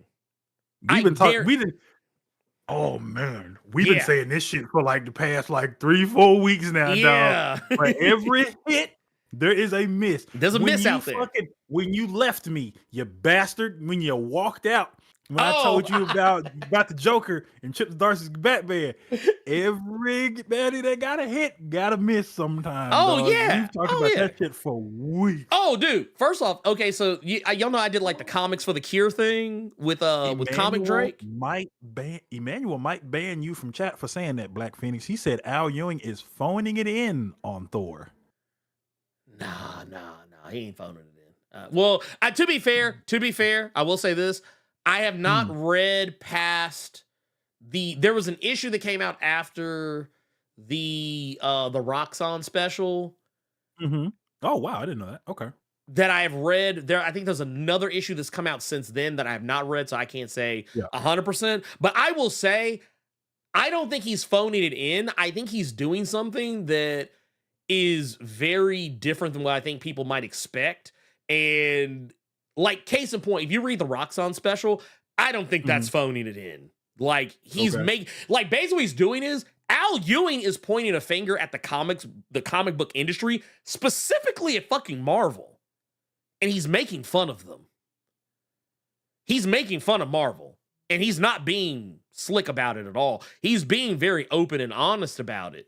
But I think people aren't really. The thing about satire is that sometimes when satire comes from a place that you're not accustomed to, like a Thor book, I could see where you might think that like something's not right, or that you might. I would not disagree that Thor is a weird place to do this, but I don't think like, okay, if you want to talk about somebody phoning some shit in, here I actually got one for you. Oh no. No. I'm not so much the phoning it in part, but I'm just saying. No. Oh, go ahead. I just saw that Don Heim gave a $10 super chat. I thought he finna kill you dead. Oh, no. No, he gave a $10 super chat saying, "I'm loving gods and its crazy abstract elements, but instead of a gods video, cover X-Men 2099." He said 90s X-Men 2099. Ooh, yeah, that would be more off the wall. No, what I was gonna just say though is Venom. Yeah. I'm not crazy about, like, I like Al Ewing's portion of Venom, but even his portions of Venom, they're so weird that I just can't keep up. Also, I didn't care for Empire, which was a Marvel event that he was over. Like, Empire was, I mean, it wasn't terrible, but I mean, it wasn't like the greatest thing on earth I'd ever read. Dude, that omnibus for that event has been in that bargain bin, just collecting all the dust. Don't nobody want Bruh. that book. Damn. That's crazy. You know it's bad when a Marvel Damn. omnibus event book with Just everything chilling. collected, and it's just on the just all the dust bunnies. Yeah. Oh, I forgot. He did some Inhumans, which I never read. So there you go. No. Let's get back on. Yeah, let's get back to X-Men real quick, just because one thing I did like about that final issue of Rise. Oh shit! Yeah, you know what I never noticed? What's that? We had a hype train that was going for a little bit. Yeah, we did. I saw it when I went over there to click the link. We did have a Dude, hype I didn't even train say over on that. Twitch. I hate that it didn't thank like you all for notify that. me. Yeah, it was. Thank you all for that. We got a level 2 hype train. So, dude, Yep. that was love out there, man. That was love. So, just getting back to it. Oh yeah, go One ahead. thing that I like that you spoke on in your video that I didn't notice until I reread it was basically how when it came to the Dominion and everything that this Essex Dominion was doing, how the other Dominions were like, nah, nigga, don't come over here. No, don't bring that Phoenix shit over here. That shit was too funny. It was nah, bro. Get your ass over there. Mama wants you. You getting a whipping. Yeah. I didn't do nothing. Nah, bro. Now she about to bust your head wide open is what she about to do. She when about to bust my fun head. uncle that always protect you from the whoopings, just nah, you did that. You got to eat that L. You got to eat that L is what you got to do. You gonna eat the L, motherfucker. That was hilarious going back and reading that. Oh yeah. Like game recognized game. One thing I did want to talk to you about because you spoke on it in your video. What's that? Do you feel like the White Hot Room and New Krakoa, where all these mutants are just at, was kind of No. Okay. I mean, I do you think anything will come of it? Just let's because No. looking at the books that you're boom, there it is. Okay. Yeah, I don't not right now. I don't think I'll put it like this. Anyone who is going into From the Ashes hoping that we see New Krakoa like in the first year of From the Ashes, I'm gonna go ahead and tell you right now, please don't hold your breath because you will fucking die of oxygen deprivation. You will fucking die of oxygen deprivation. Tom Brevoort is so trying to get the fuck away from Krakoa that it is, and the thing is, it's. I think a lot of people too. This is why I also think sarcasm doesn't really translate well in text because, like, I've seen a lot of people say, "Man, Tom Brevoort's so disrespectful of the Krakoan era." Here's the thing. I think a lot of y'all don't realize Tom Brevoort is also a very sarcastic person. I almost said it the way my daughter says it. I'm sorry. I almost said startastic. But no, Tom Brevoort is the type of guy who, like, if you've read any of his interviews, he talks so much shit about Jordan White, like, but in a, like, I'm fucking with you kind of way. Like, and in the same breath that he talks about Jordan White, he will also turn right around and shit on himself. Like, and I don't think that's why I always say people love to say that they like sarcasm and that they like sarcastic people, but a lot of times don't actually catch the sarcasm when it's said to them. Like, case in point here, I'm going to bring up something. I'm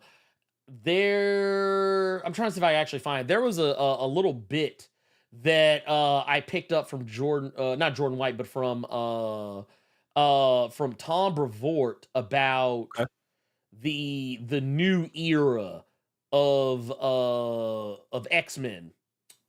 And it's kind of funny.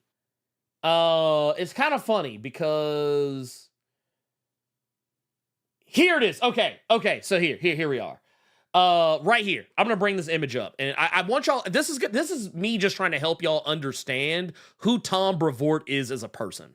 So in this interview with AIPT, he was asked, "Are we gonna see Hellion in the From the Ashes era?" Some of you may not remember Hellion from New X-Men. I remember Hellion.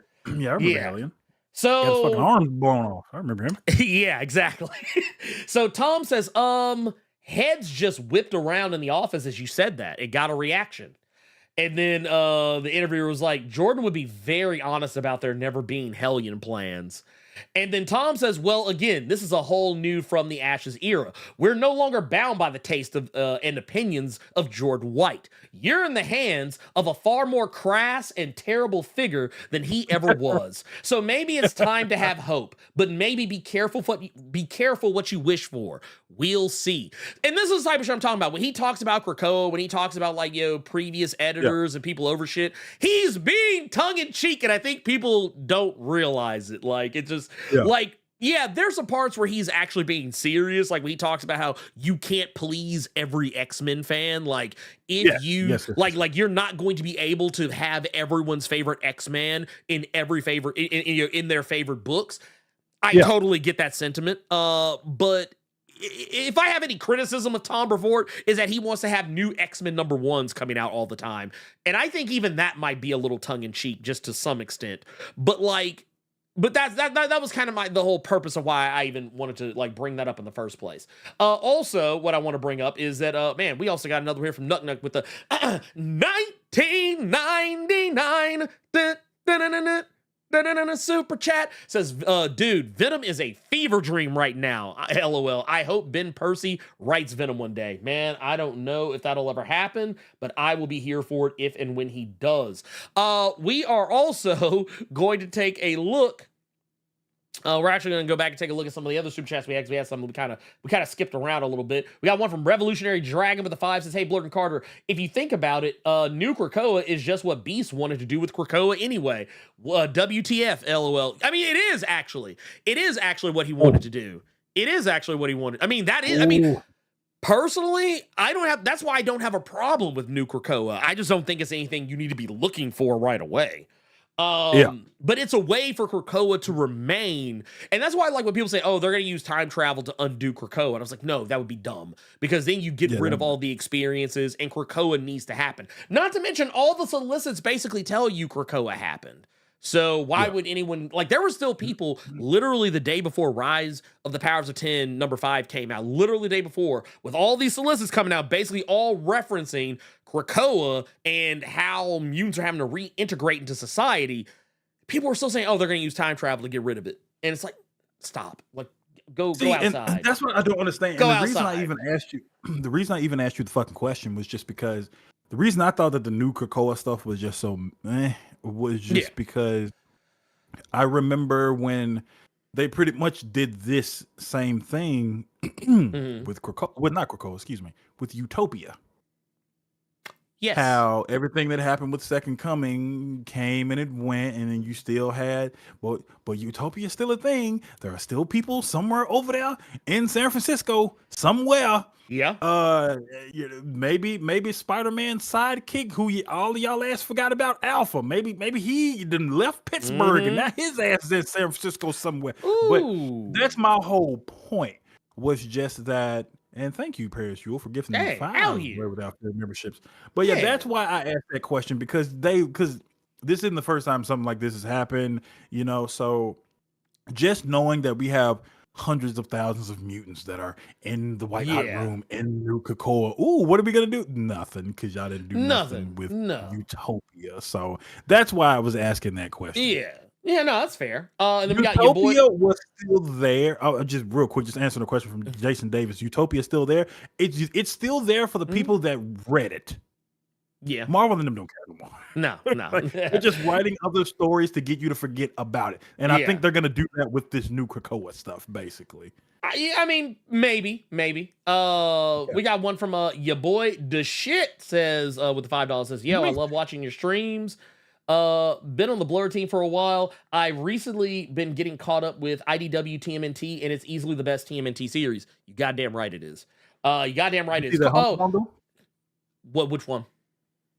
There's a humble bundle right now for all of the TMNT and the last. It's all 16 of the hardcovers you have with Last Ronin digital.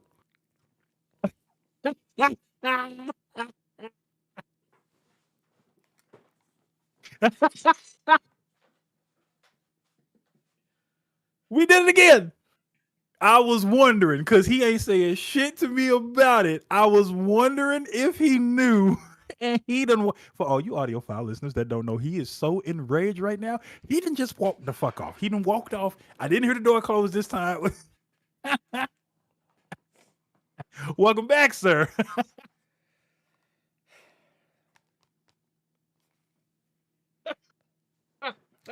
Dude, you know, I'm not gonna lie. I've actually been kind of loving this. I've actually been really loving this. It's a little thing that I have grown. I have grown to love immensely. But this is honestly a lot of here. Let's actually do it like this. Let's do it like this. This is basically how I felt when you told me that shit. That was basically it. That was basically it right there. That was it for me. No, actually, I did not know about that Humble Bundle, but I guess I will be giving them some more money here very shortly. Yeah, it's all of it for $18. I think 18? everything. 18? I fucks with it. We got we got another here from Thanos. Man, this is actually this euros over. Got 10 euros over here. Says some people Fall of X equals too many unnecessary books. Same people, X-Men 97, we don't see the consequences of Magneto's EMP enough. In both cases, it's all context, but some are never satisfied. I mean, that is true. But here's the thing. There's a difference between Magneto just randomly setting off an EMP. Because technically we did see the consequences of it to some extent. The difference is that whereas, yes, these other books provided context, that context still wasn't, like, that important. Like, sure, let me know, like, somebody will come back and tell me when the consequences of Typhoid Mary sleeping with someone else in Realm of X, when that becomes important at some point, because Kingpin, you want to know how I knew that shit wasn't important? Because as soon as she came back, Kingpin was like, yeah, I don't care. He didn't even let her finish. She was literally about to say, hey, I let some dude from Otherworld get these cheeks. And before she could even finish the sentence, he was like, it's like, yeah, I don't care. And that's kind of how I felt about it. I was like, I don't care.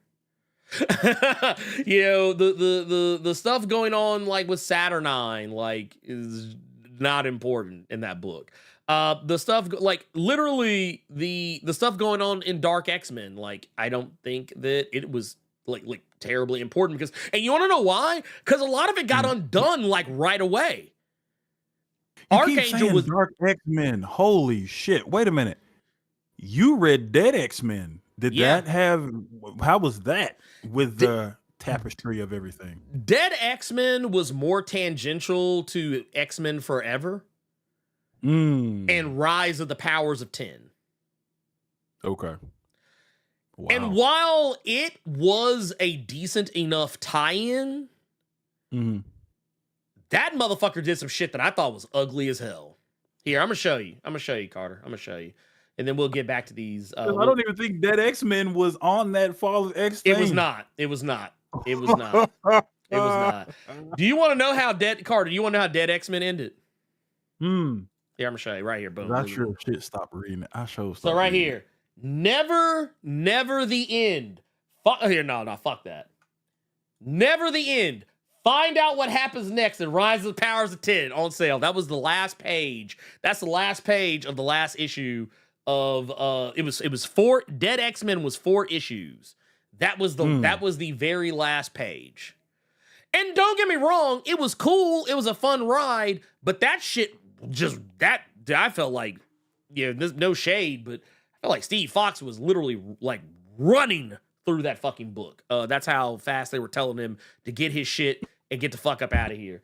But yeah, this was the last page. It was like, oh, hey, here we go. Hey, y'all. All right. Well, hey, we'll see y'all next week in Rise of the Powers of 10, number 4 or 5 or whatever. Bye. Like, that was basically the end of that book. But yeah, not the way I would have done it, but that's just me. What the fuck do I know? I just work here. We also got one from GoCon shares baby's father with $5, so Storm should throw some cheeks to T'Challa for the help on Orcus. Oh man, I don't think I don't think we're gonna see that one. I don't think we'll see that one. If anything, T'Challa might have to take a sabbatical while Storm is on the team coming up here, I think in August. Because she's gonna be joining the team. We've also got Pop Culture Guy 3000 with the $4.99. Says Dan Slott's Fantastic Four tie-ins to Empire was better than the main event. I love Nikki and Joe. Best new FF character since Bentley 23. So yeah, okay, I will give you that. So yeah, there were Fantastic Four tie-ins to Empire that introduced new characters. And there are characters that have been sticking around since.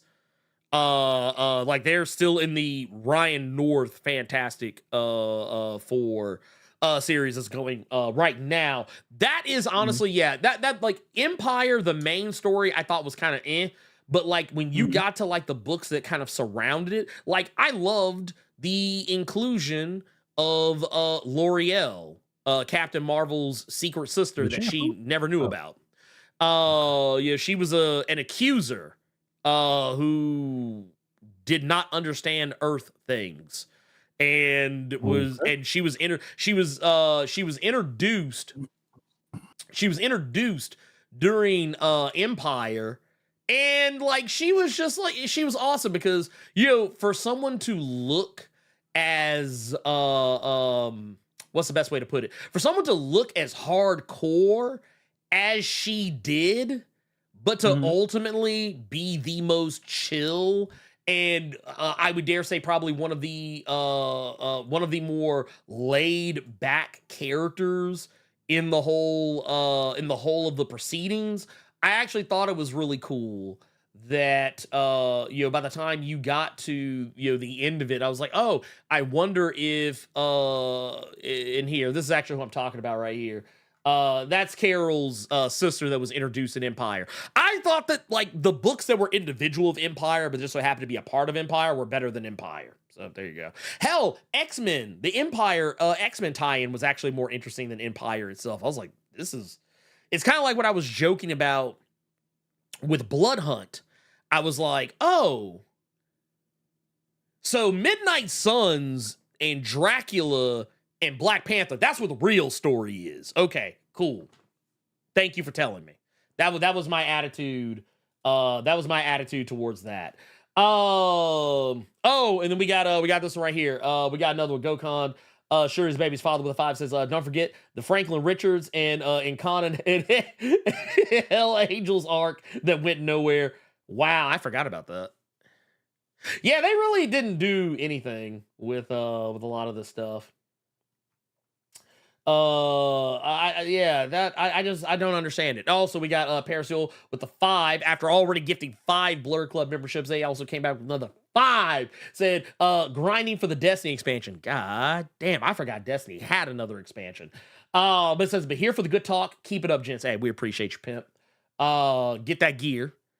And we also got the Space Cowboy donated 5 through Super Chat. Says, hope y'all are doing well today. Outside of T'Challa, what interactions are you potentially waiting to see more of with Storm and the Avengers later?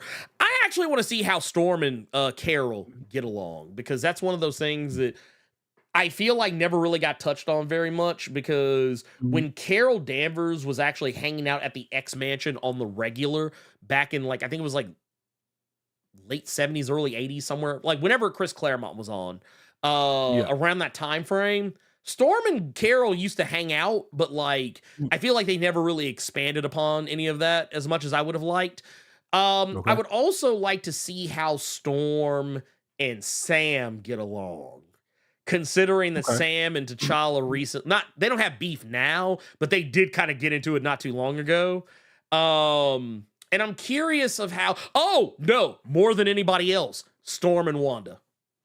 I want to see Storm and Wanda because of what was set up in Steve Orlando's Scarlet Witch series. I want to see Storm and Wanda Maximoff have conversations with one another about magic and Storm's heritage. I hope this is something that gets addressed. Jed, you would do well to keep that in mind. Go ask Stephanie Williams what's what, and then come back and see us later. And then we also got the Initiative that also donated $4.99 through Super Chat says, just heard Dan Slott praise and wanted to add my voice to the choir. That's my GOAT. Spider Boy, FF, Silver Surfer Superior, etc. King. And also I will throw in She-Hulk. I will take all that and raise you a She-Hulk. Dan Slott was cooking on Spider-Man, and I will hear no slander to the contrary. That said, getting back to it though, we still because don't forget we're this is the Krakoa X-Men era after party.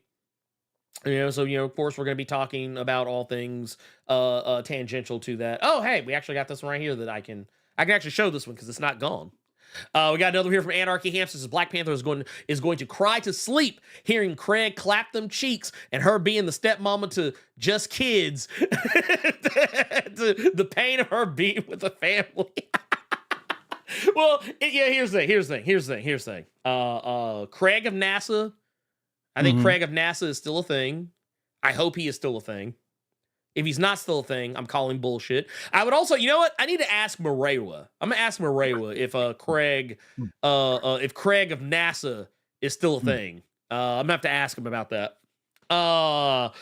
But the thing for me is going to be just the fact that the last time Storm was an Avenger, T'Challa was the one who basically said, "Hey, you need to put her on the team." So I'm wondering who's going to be the one to do it this time. I wonder if it's going to be T'Challa, or if it's going to be Carol, or if it's going to be Wanda, or somebody else. I don't know. It'd be nasty as hell if Sam was the one who went behind T'Challa back and was like, "Hey, you want to join up? I'm the symbol. Don't worry about it." But no, I do want to say that as far as things go,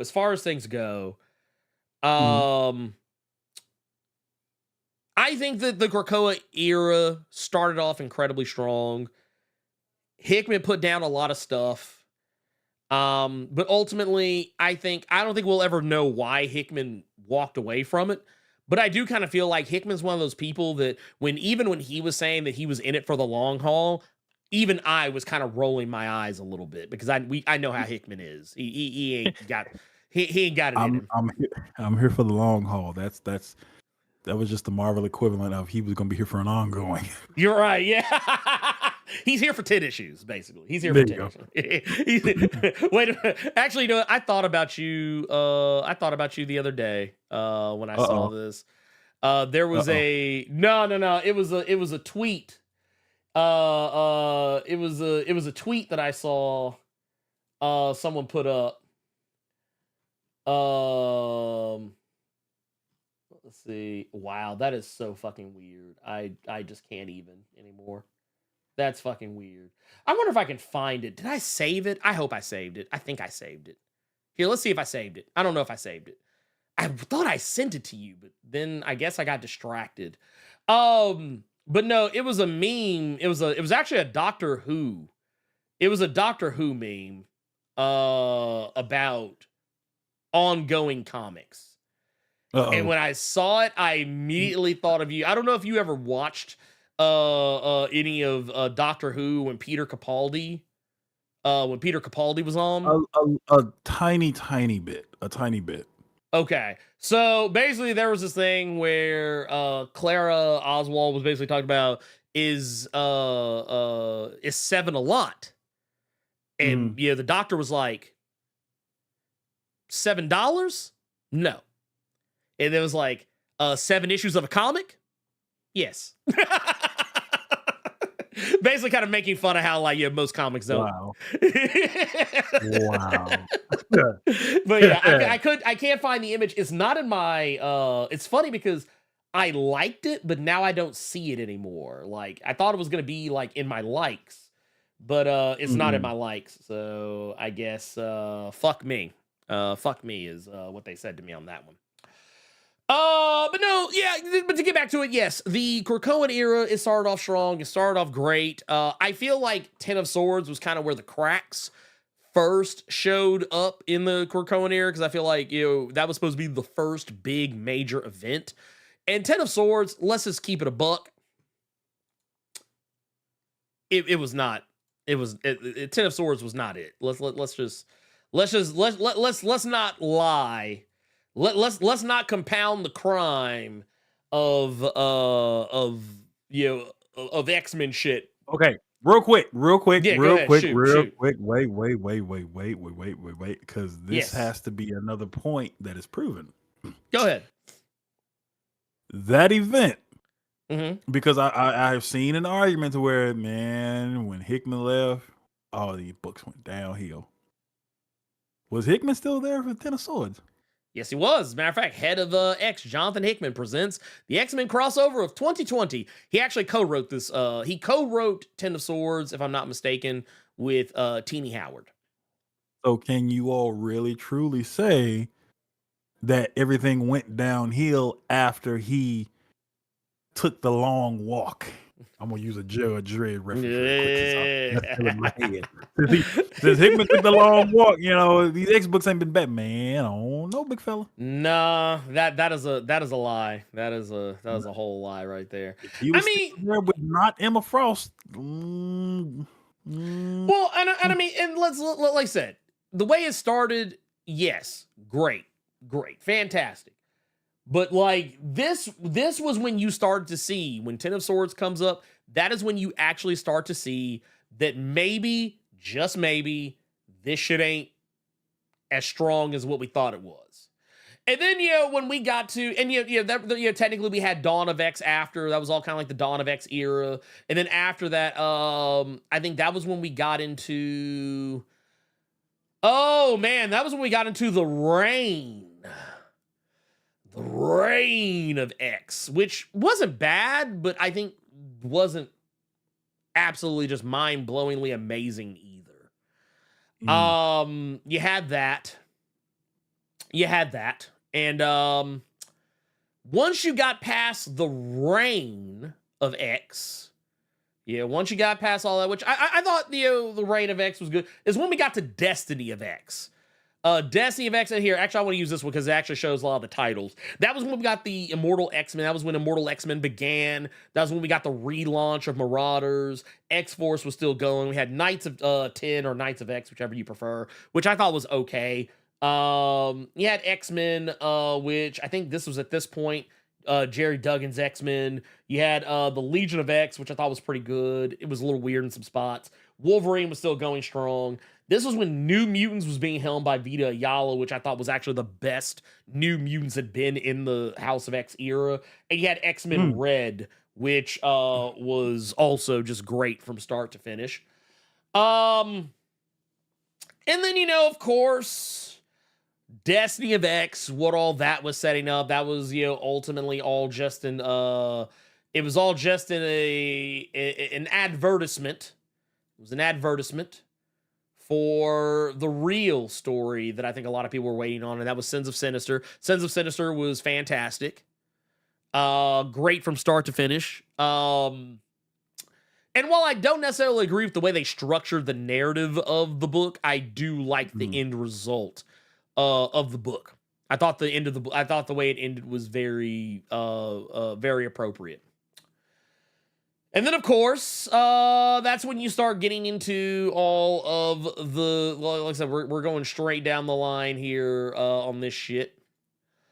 I would count Judgment Day. Oh, you know what I forgot? I forgot about Inferno. We had Inferno. Inferno was great. Inferno was very good. That was the last hurrah for Hickman, actually. Which I thought Inferno...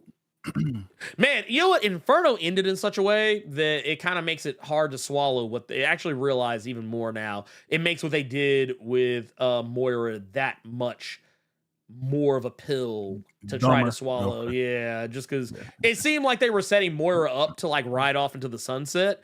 And like, and when I say that it seemed that way, I mean it both figuratively and literally, because she literally had a big ass fucking bright ass fucking Krakoan gate behind her.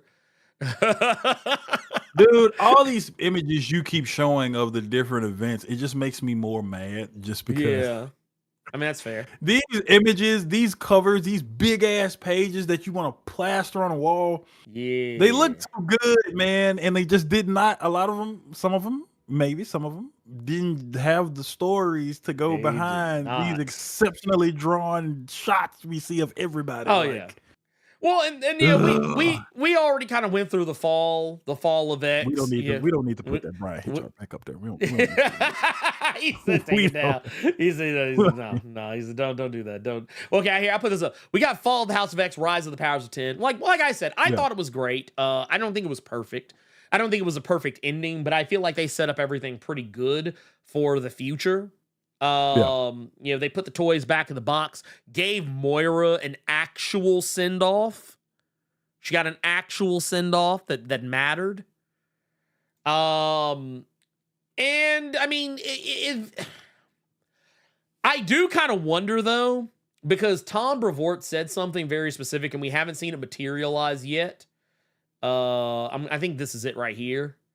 When AIPT asked him about Sync, if we're going to see any Sync, he was like, I can't say anything about Sync. And I feel like I thought that maybe we would learn more by the end of Rise of the Powers of 10, but it seems like we're going to have to wait until X-Men number 700 to figure that out.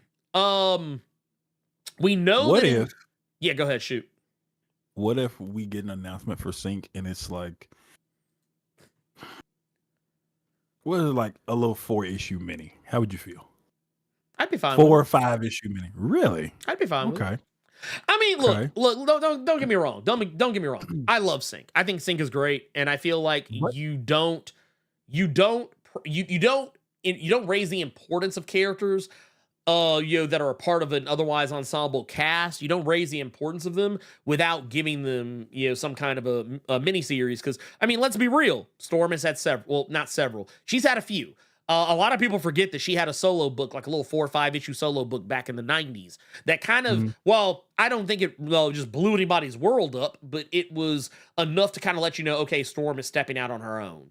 But that was also at a time where Cyclops, Nightcrawler, Gambit, pretty much everybody, I think Rogue, a lot of the X characters were kind of getting solo spin-off books. They weren't all good. And you know what? That's why I asked you that question, simply because, and that was just me, just like maybe 4, 5, 6 issue little mini series with Sync. But do you feel like he can't say anything about Sync because there are no plans for Sync, because Sync would be something that was more Krakoa and they're moving away from Krakoa? No, because I'm wondering if Sync you think might be a Sentry situation, to where we have made this character so much of this powerful thing that there's no real good way, especially because now you don't have the X-23 Talon thing to fall on because she's gone now. But do you think he might be a little bit too up there in mutantdom, in power levels of stuff like that to do a story? Or maybe no, because he like has a limits to fair his one? powers. Yeah. Very clear limits have been put on his powers. So, I mean, he wouldn't be able to do some of the crazy shit that he's done up till recently anyway. But that said, we do know we are going to be getting some Thunderbird. Invincible. Oh, no, it's an Indian. Okay. Yeah. Well, It was blurry. Native American. Or It was indigenous. blurry, so I saw blue and yellow and thought that was Invincible for a split second until it unblurred. It was very blurry when the image popped up for me. No. That is Thunderbird. So we know we'll see Thunderbird sometime soon. It has even been hinted that we'll see the return of Stevie Hunter. Some of you may or may not remember Stevie Hunter. She was the dance instructor that was best friends with Kitty Pryde and Storm. She used to hang out at the X Mansion a lot. And then later on in time, she actually became like a politician that was like an ally to mutant kind. But she's a character I don't expect many people to remember.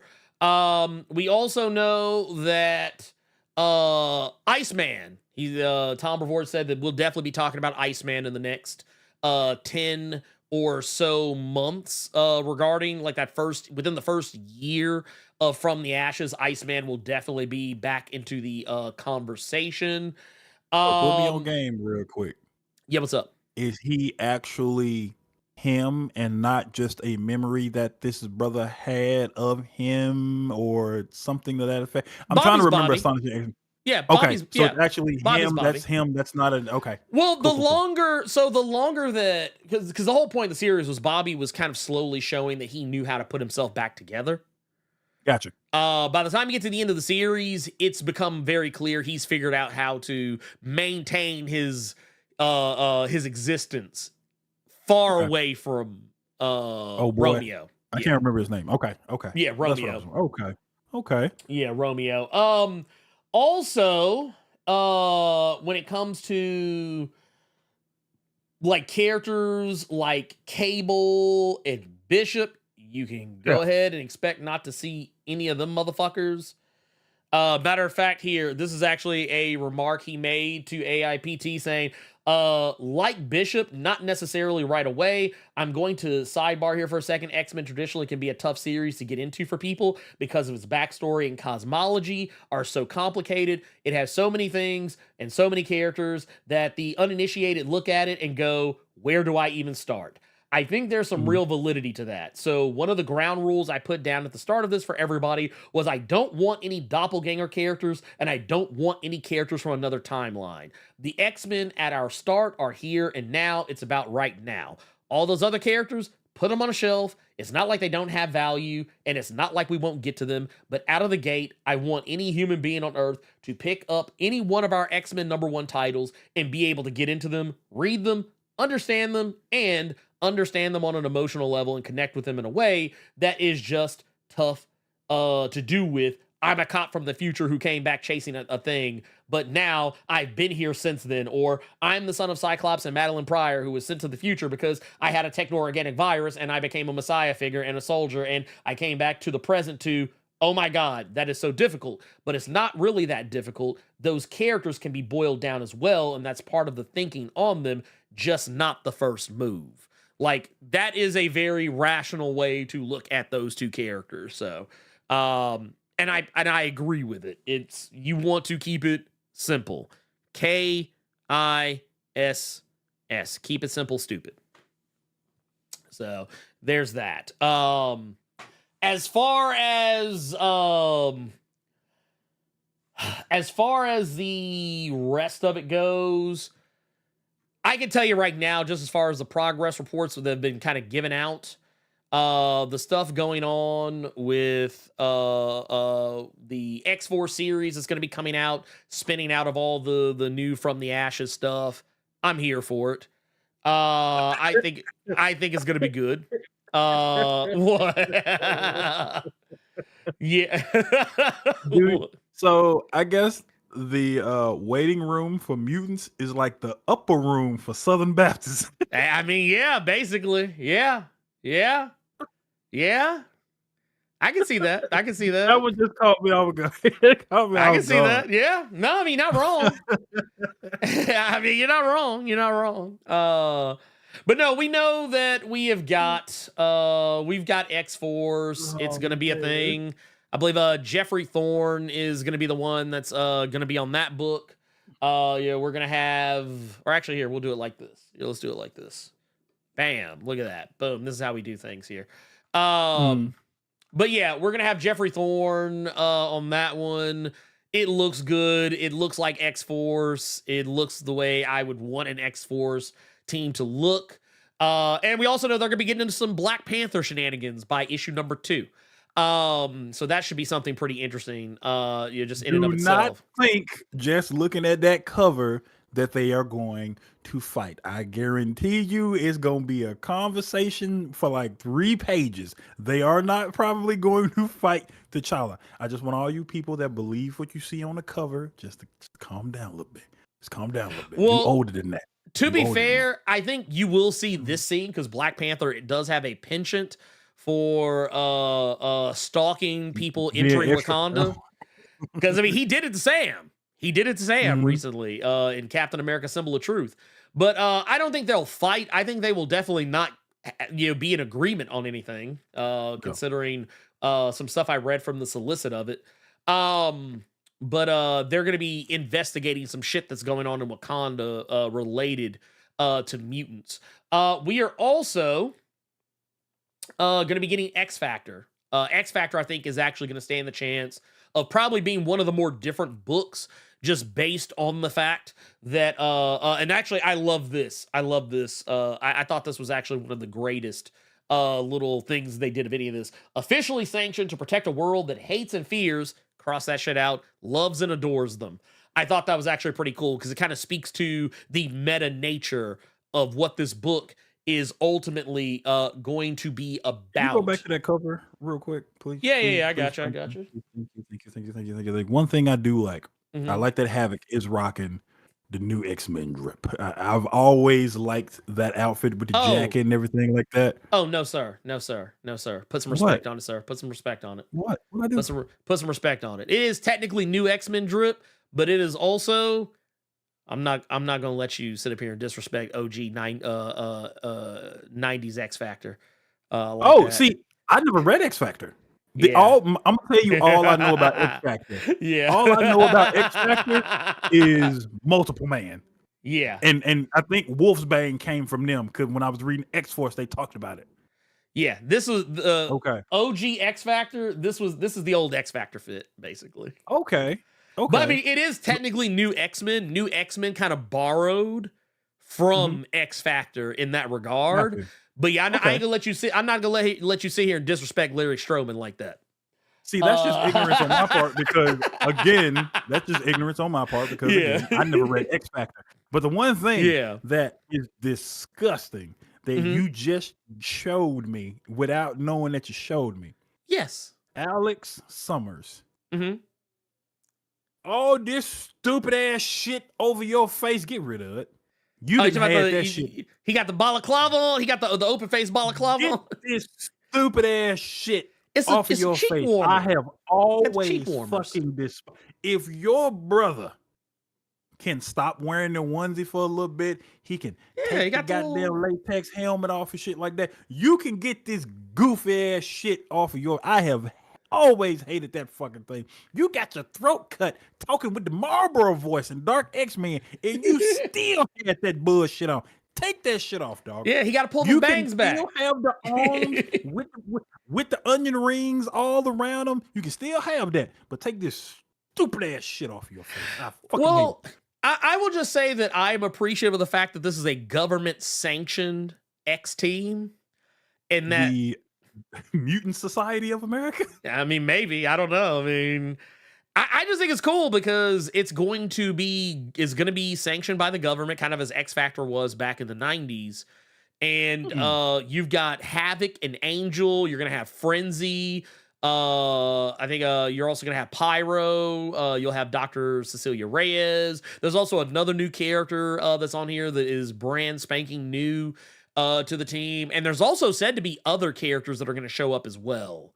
I believe Feral is also going to be on this team, if I'm not mistaken. So you actually have a nice mixture of people of color as well as like LGBTQIA plus people in terms of Pyro. I think the new character might also kind of fall into that category as well. And then of course, Feral, Frenzy, Cecilia Reyes, Dr. Cecilia Reyes, those are your three women of color that are, because I think a lot of times people forget that because Feral is an orange cat woman, sometimes people forget that she is Latina.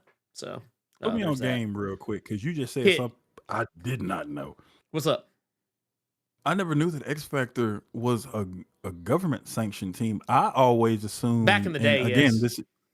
Okay, so not the original incarnation of X Factor that was just the original 5 X-Men, but like when Havoc was on the team, they had government liaisons and shit like that. Okay, so it was only the Multiple Man stuff where they were like Private Eyes and stuff like that. Yes, that was that version of X Factor. They were Private Eyes, and then after that, that's all they I were know. They were like forensics. During the Krakoa era. Oh wow, okay. Yeah, they were forensic. Krakoa stuff. They were forensics team during that iteration. But that's where like Val Cooper was hanging around a lot during when Havoc was in charge of X Factor. Back around that time frame. But yeah, that said, I like that. I think that's gonna be cool. Also, they've already implied that there's a traitor amongst them. They haven't said who it is, obviously, but I do find that interesting. Read it yet. Hey, it is what it is, man. Damn. It was we also got Stephanie Phillips is going to be taking over Phoenix, we know, and it's going to be cosmic as fuck. So there's that. Also, we know that Thanos's black oh my god, the Obsidian Cull, basically the Cull Obsidian, they're going to be present. Jean's going to be taking on the Cull Obsidian, you know, motherfuckers like Super Giant and Proxima Midnight and shit like that. That's going to be kind of funny. Also, we know she's going to be hanging out with Cyclops' pappy a little bit. We've seen a little bit of that. This book is basically everything I said it was going to be. It is basically going to be Dan Slott's Silver Surfer. Silver Surfer going to be in it too? Okay.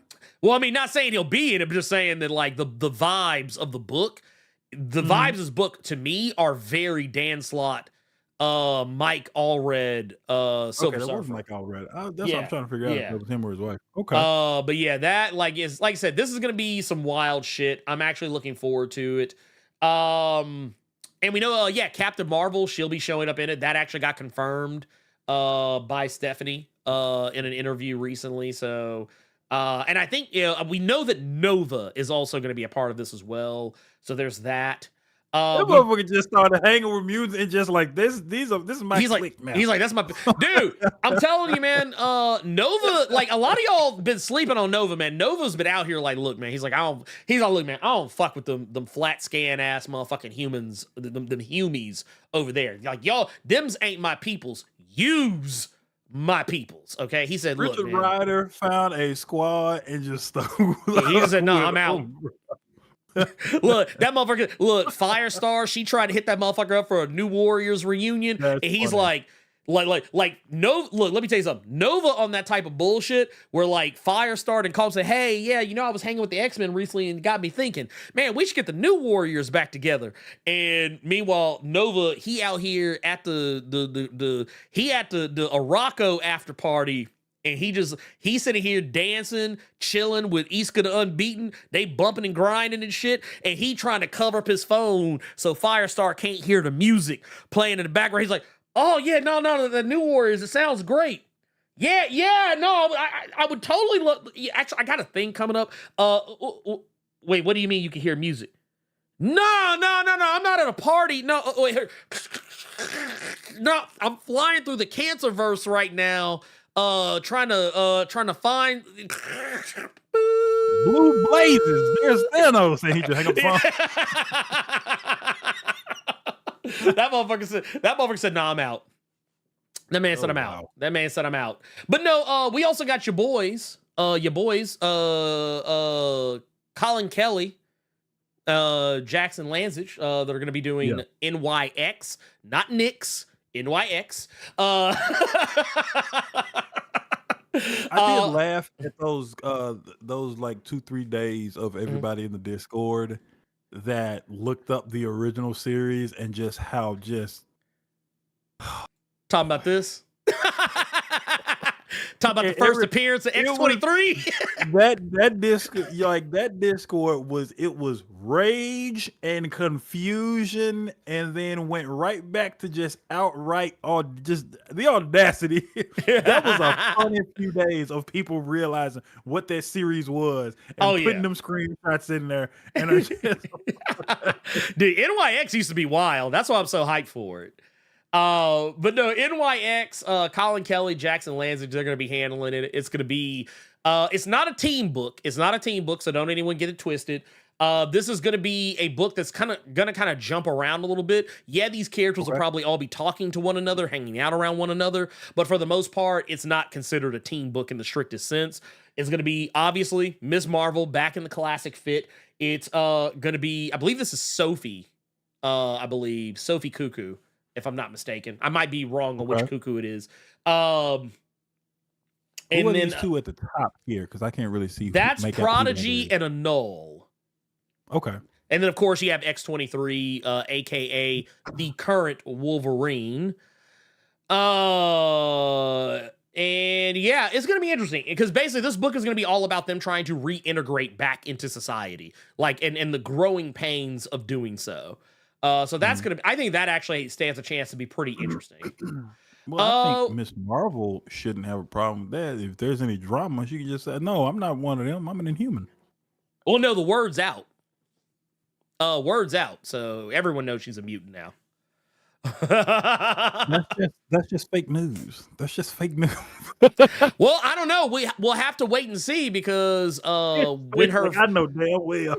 when her I don't know if you've been reading Mutant Menace, but the Inhumans just showed back up in her series, and because her powers are messing up.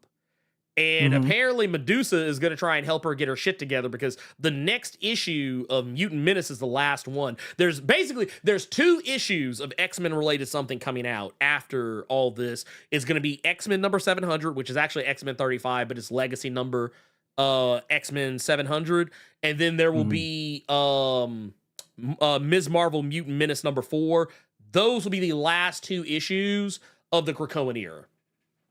But they're probably going to act more as an epilogue than they do anything else. So there you go. But anyway, we also got Dazzler. Dazzler is going to be popping out. I think this is a missed opportunity. I said it in my video for it.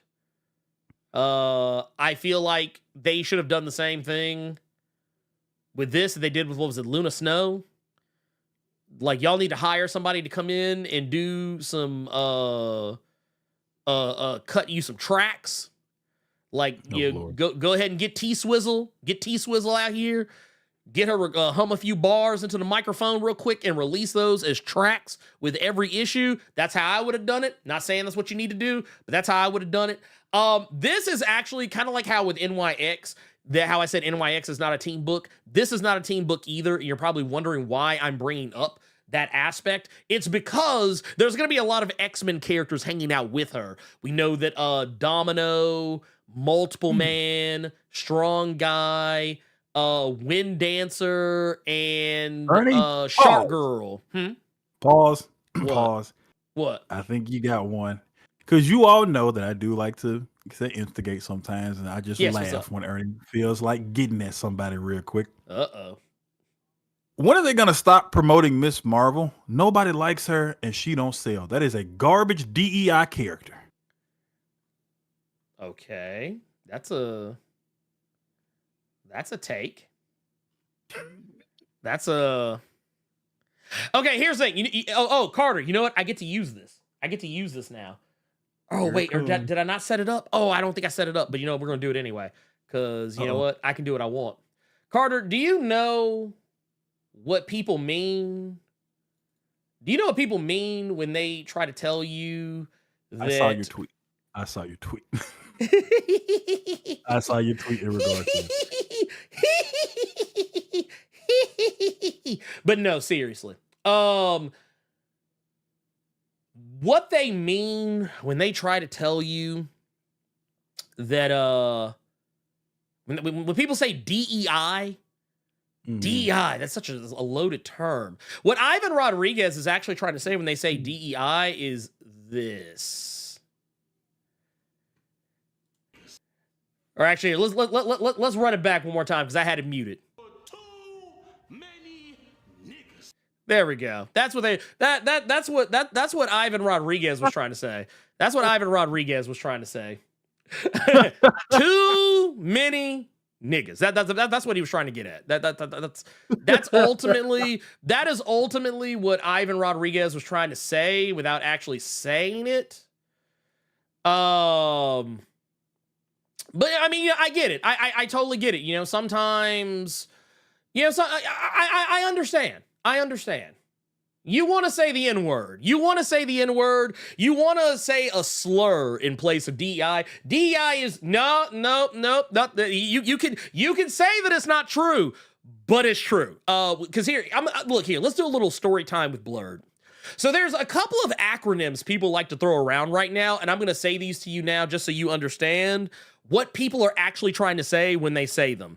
When people say DEI, they're trying to say it's you have added too many niggas, you've added too many brown people, you've added too many gay people, trans people, you've tried to add too many, there's women involved, DEI, that's basically what they're trying to say. You hear somebody say ESG, this is a new one on me. Hear somebody say ESG, what they're trying to say, because I heard Tyrone Magnus say this dumbass shit the other day, he doesn't even know what it means. Basically, ESG is shorthand for the Jews own everything. That's basically what it is. When you hear people talking about globalist, the Rothschilds, the Soroses, they're trying to say the Jews rule the world. Is what they're trying to say. Why y'all saying I'm instigating? I didn't do anything. I simply just wanted to know how Ernie felt about the Miss Marvel character. Why y'all saying I'm instigating? I didn't do anything. You know, you. Oh, thank you, Devontre. Yeah, the Bolshevism. That same thing. It's a word people like to use. It's a word people like to use. When people say DEI, it's kind of like when people used to say SJW. It was just a catch-all to try to say, the N-word, without saying it. You trying to say like some kind of homophobic, transphobic slur without saying it. When people started saying woke, that was their way of saying it without saying it. And no matter how much people tried to deny it, it's literally true. It's true because to them, what is DEI? What is CRT? What is CRT even largely focused on? It's focused on the atrocities that white people perpetrated back in the day against black people in this country. And more specifically, even Native Americans. But, that's CRT because you're reminding people of things that actually happened. But yeah, it's a little shorthand way to say it. But I mean, hey, you know what, Ivan, you are more than welcome to hang around here and all that good stuff. But I mean, I'm not going to sanction your bullshit. So he said that DEI to him is just putting in racial and sexual things in a story just to plug them in. That's all he means. So it's perfectly okay when so what you're saying is, and I want to make sure I'm clear on this. So what you're saying is that it was perfectly okay let's go back to the X-Men animated series, because people said that nothing was sexual about that at all. It was perfectly okay for Gambit to always be trying to pull up on Rogue, or Cyclops to always be trying to pull up on Jean, and Wolverine also trying to pull up on Jean because it was heteronormative. But the second you add in any kind of like a same-sex deal, suddenly it's DEI.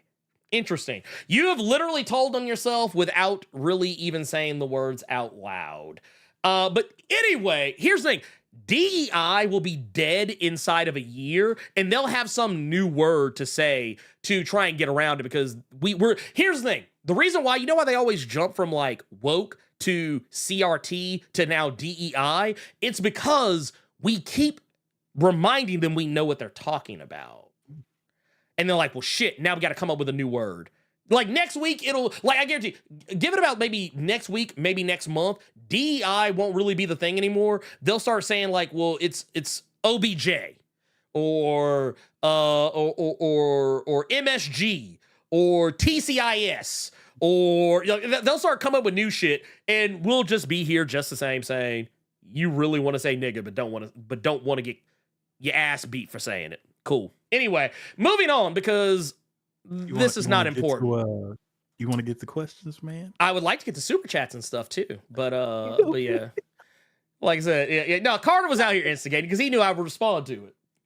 Like I want to make something clear to y'all. So check this out. I do. No. Yeah, no. Because I'm gonna put Carter on blast. So what'll happen is sometimes there'll be some shit going on. Like I'm minding my own business, and Carter will send me a screenshot or a link to a tweet or a comment that someone put out because he wants to see me go off on somebody. And that's what Carter does, because Carter knows I'll talk my shit. And he'll do that shit. Like he'll be like, man, I don't know, man, but he'll like, bloop, and then all of a sudden it's a link. And I'll even be like, man, I don't care about that shit. And he'll send me a link because he knows I can't resist. So there's that. It's always that. Like Carter is a world class. Like, okay, so here it is. My mutant power is being able to see the potential in things. Carter's mutant power is starting shit. That's Carter's mutant power. He is an Omega level shit starter. He is an Omega level shit starter. Anyway, what I wanted to do, because I was not done yet. I was not done.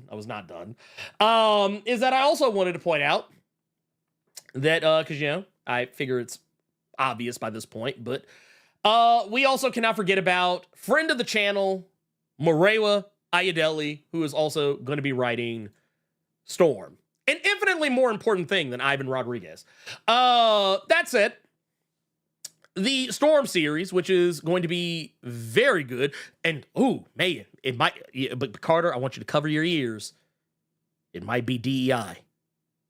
I just want to protect you, just in case. It might be. I done almost killed him.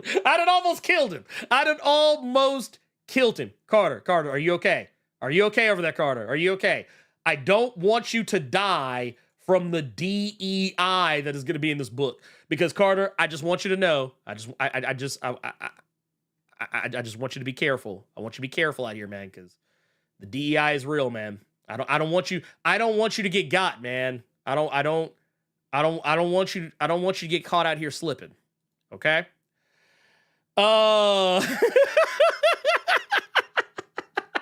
I'm just saying.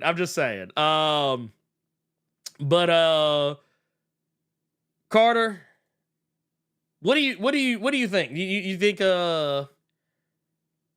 you excited? You excited for some storm? For some storm shenanigans? Huh?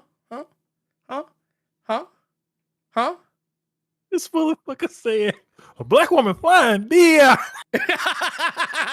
What is this uppity negress doing? Thinking she could fly? Oh my God, these negresses are out here flying, commanding the weather. DEI. Hey, you know what DEI means, y'all? You goddamn right. It's too many of them. It's too many of them. There's too many. There's too many. There's too many. There's too many. There's too many. There's too many of them. Goddamn. How do I feel about Storm? If Storm is gonna be, my head hurts. If Storm is gonna keep the Karen Gillan, Al Ewing energy, yeah, then I'm all for this book. I'm happy that the book exists, and hopefully all these people that I was seeing on Twitter before I got off of Twitter, hopefully we won't see anybody with this like she's just gonna be a teacher in the school now. She's gonna be behind the scenes. Man, that girl's gonna be fighting. But she's still gonna have that. Yeah, okay. If she's gonna have that same energy we have seen in Immortal and X-Men Red and stuff like that, then I'm all for it. Yeah. No, I mean, I think it's gonna be great. I think it's gonna be fantastic. I think it's going to be something special.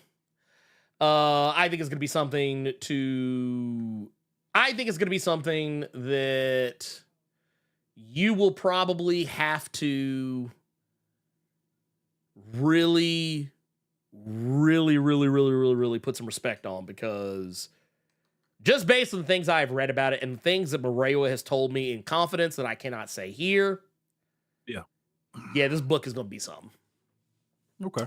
This book is going to be something special. Not to mention just the fact that, if I'm not mistaken, Lucas Wernick is going to be on this book as well. Is just like dude, that's a dope cover. That's a dope cover. I'm here for it, man. I'm just totally here for it. Look, they just keep getting better. They just keep getting better. Look at that. God damn.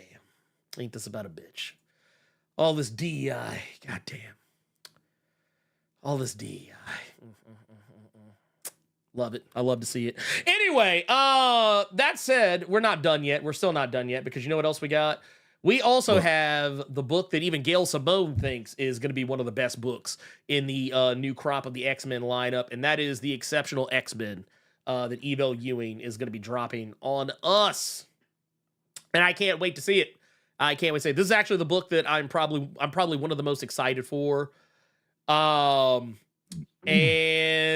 I think it's going to be something special, especially now we kind of got to see a little bit more of the team itself. I'm here for it. I'm absolutely positively here for it. Lord, what are you giggling about? Shout out to my girl. Shout out to Red. Shout out to Red Infamy. I think she lurking Oh Lord. because I just got a text that just said Storm equals uppity negress.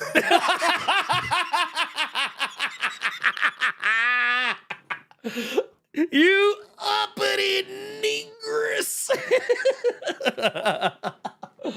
Oh god damn, I'm here for it. I'm here for it. I'm here for it. I'm here for it. I love to see it. I love to see it. Man, What's shout out up, to Red? Shout out to Red? Red. What's up, Red?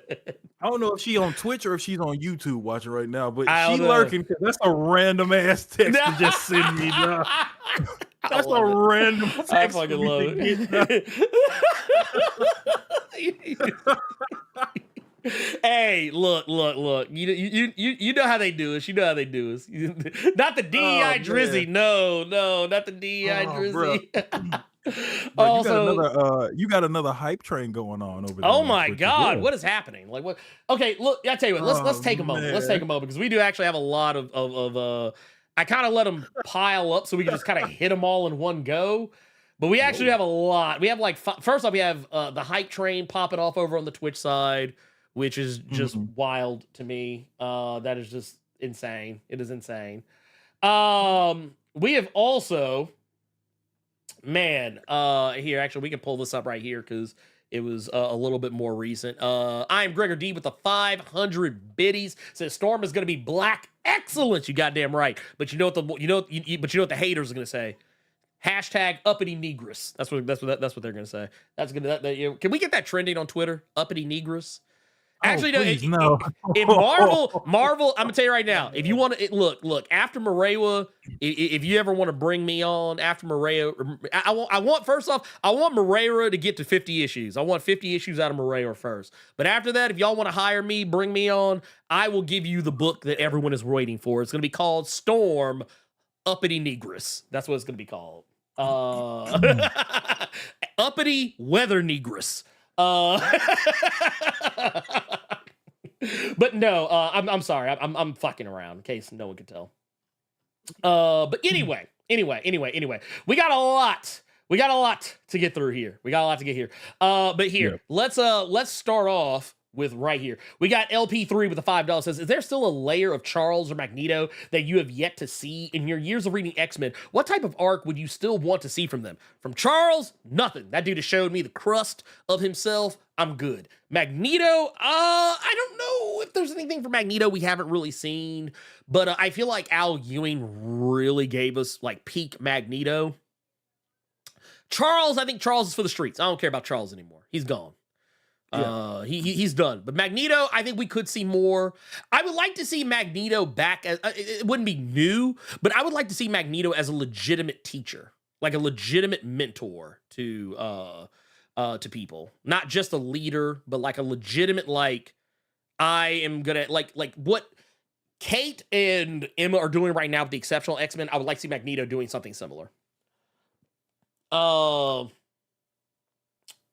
Let's see. Joel, wait, we got one here. Bone Factor with the 5 says Larry Stroman's X Factor uniform is as classic as Star Trek TNG uniforms. You goddamn right they are. Because everyone has copied his shit. Everyone copied his shit afterward, not just like X-Men related, but even like other comics. Like he popularized that X Factor look. That was all Larry Stroman. That was a black man that did that, y'all. Always innovating. Joel C with the 499 says, man, DEI or not, Ms. Marvel is free of Professor X. Well, you know, she hung around just long enough that Charles didn't have enough time to perv on her the way he did Jean. It was a poop emoji that was in YouTube. You just can't see it. Whoa. Oh, gotcha. Shit. Free Professor X is what I'm trying to say. Oh, was that what that was? Oh man, that's lame. Yeah. Anyway. Yeah. Let's see. But anyway, here it's just a question mark.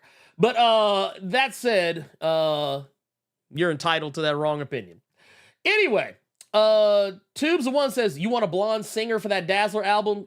Get Kesha, not Taylor Swift. She brings some edge that Taylor lacks. Plus, get Meg to collab and rap as Bling. I mean, you could. Could. I mean, you could. I don't really rock with Kesha on that level, so I didn't even know Kesha was still a thing. Me either. I know Meg was in Memphis because Katie went. Oh, I didn't even know Meg was here. Damn, ain't that about? Yeah, she was at the forum with Glorilla. Of course she was. Glow was opening. Oh, of course she was. Of course she was. Glorilla is one of those rappers that like I think she's good, but I can never understand a thing she's saying. But yeah, and I'm from here. I was gonna say, you know why? Because we all don't sound like that. We don't sound like that. No, that don't get me wrong. I know black people who sound like Glorilla. Don't get me wrong. Oh yeah, I know several sisters that talk like that, but we all that as a ain't collective do not sound no. that, Levesque of the Samurai with the 5 says ignorance is bliss because I have no idea what half of those acronyms mean. Damn, Carter, starting shit. What I didn't. I did. You did. Don't. You ain't got to lie. You ain't got to lie, Carter. You ain't got to lie. Revolutionary Dragon with the 2 says, if you are in the gaming space, it's Sweet Baby Inc. That's true. Yeah, see? That's Sweet Baby. It was that Sweet Baby all over again. See? Ugh. Sweet Baby Inc. They're out here ruining everything. They totally ruined Alan Wake 2. They totally ruined Spider-Man 2. And they totally ruined God of War Ragnarok. No, they didn't. I'm joking. They did not. Anyway, and Don Heim says, it said people paying you to out themselves.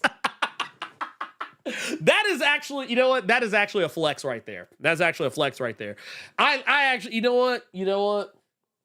I encourage it. If you got some nasty ass, ugly ass, racist ass, homophobic ass, transphobic ass shit to say, please, by all means, if you want to say it, put it in a super chat. I'll read it, but you gonna get talked about. I'm just gonna go ahead and say it. You're gonna get talked about.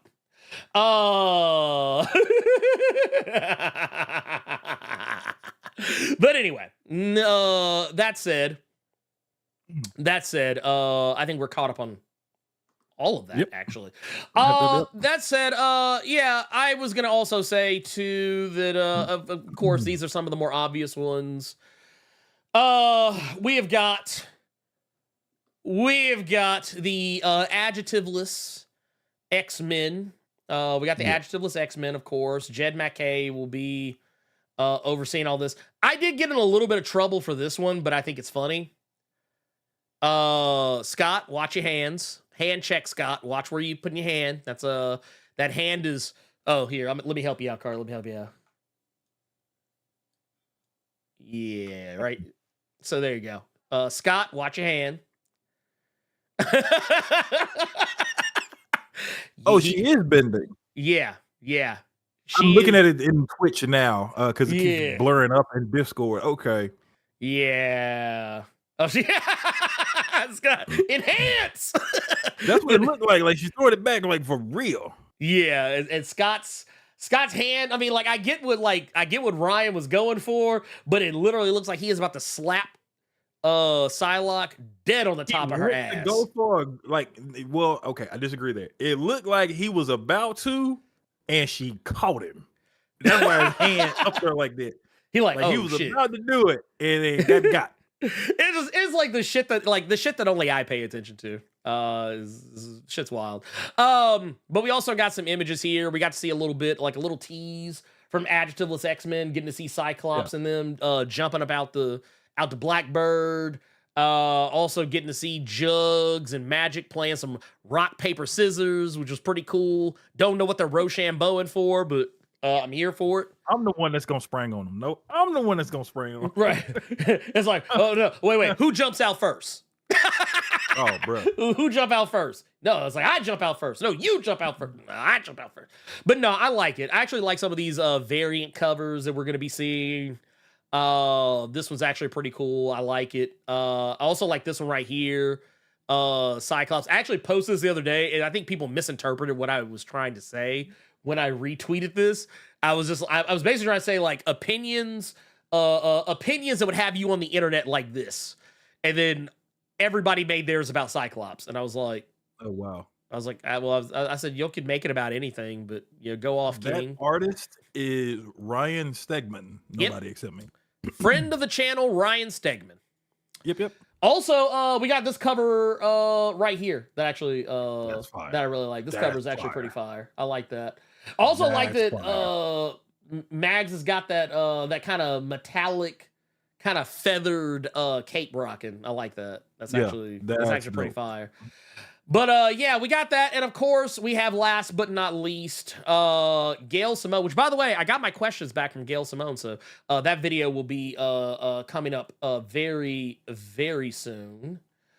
But yeah, we've got yeah, Uncanny is gonna be, I thought I actually had a thing for I thought I had a thing for Uncanny. I might not. Oh well. Hmm. Well, I do, but it's not the thing that I thought it was, if that makes any sense.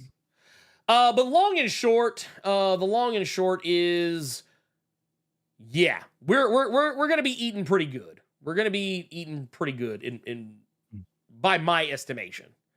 By my estimation, I think we're actually gonna be doing pretty damn good. Oh, we also can't forget about Heir of Apocalypse, which, by the way, friend of the channel, Dotun Akande, is going to be providing art for. So that's going to be awesome. Dotun, for those who remember, worked with Moreira on I Am Iron Man and Akugan, Brutalizer of Gods. So we have that coming up. That's going to be awesome. Can't wait to see what Doden is going to be cooking. I don't know if he's doing interiors. I know he's doing the covers. I know he's doing all the covers for them. So that's awesome. But yeah, I'm really excited to see what they do with that. But yeah, all that said, I think it's safe to say, yep, we can go ahead and put that Krakoan era, put it to bed. It's done. Yep. Cut the check. Get it up out of here. Also, I do want to share this one last thing. This is actually going to be a cover, a variant for the upcoming X-Men 700. That? No, this. Oh, I was going to say, bro, that is great. No. Bro, that would have been dirty if that Wolverine joke was a cover. No, that's not. It was a meme. But no, this right here is going to be one of the variants for the upcoming 700 this year. So so we started out with them walking in. Or rather, they're walking out. Now we're gonna see him going back in. So that's gonna be funny. That's gonna be funny. That'll be cool. I actually kind of want to pick up that. I actually would rather have that cover than the other one. But that's just me.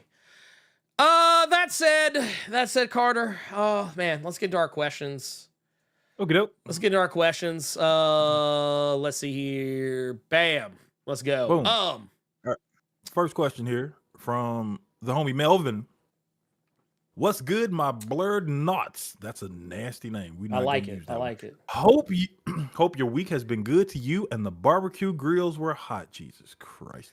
Yes. For the cooking gang out there, let's get into it. For the past 4 to 5 years, it's been up and down in the comic world, but it feels like more downs than ups has been getting attention, from short runs, unnecessary stories to long ass tie-ins.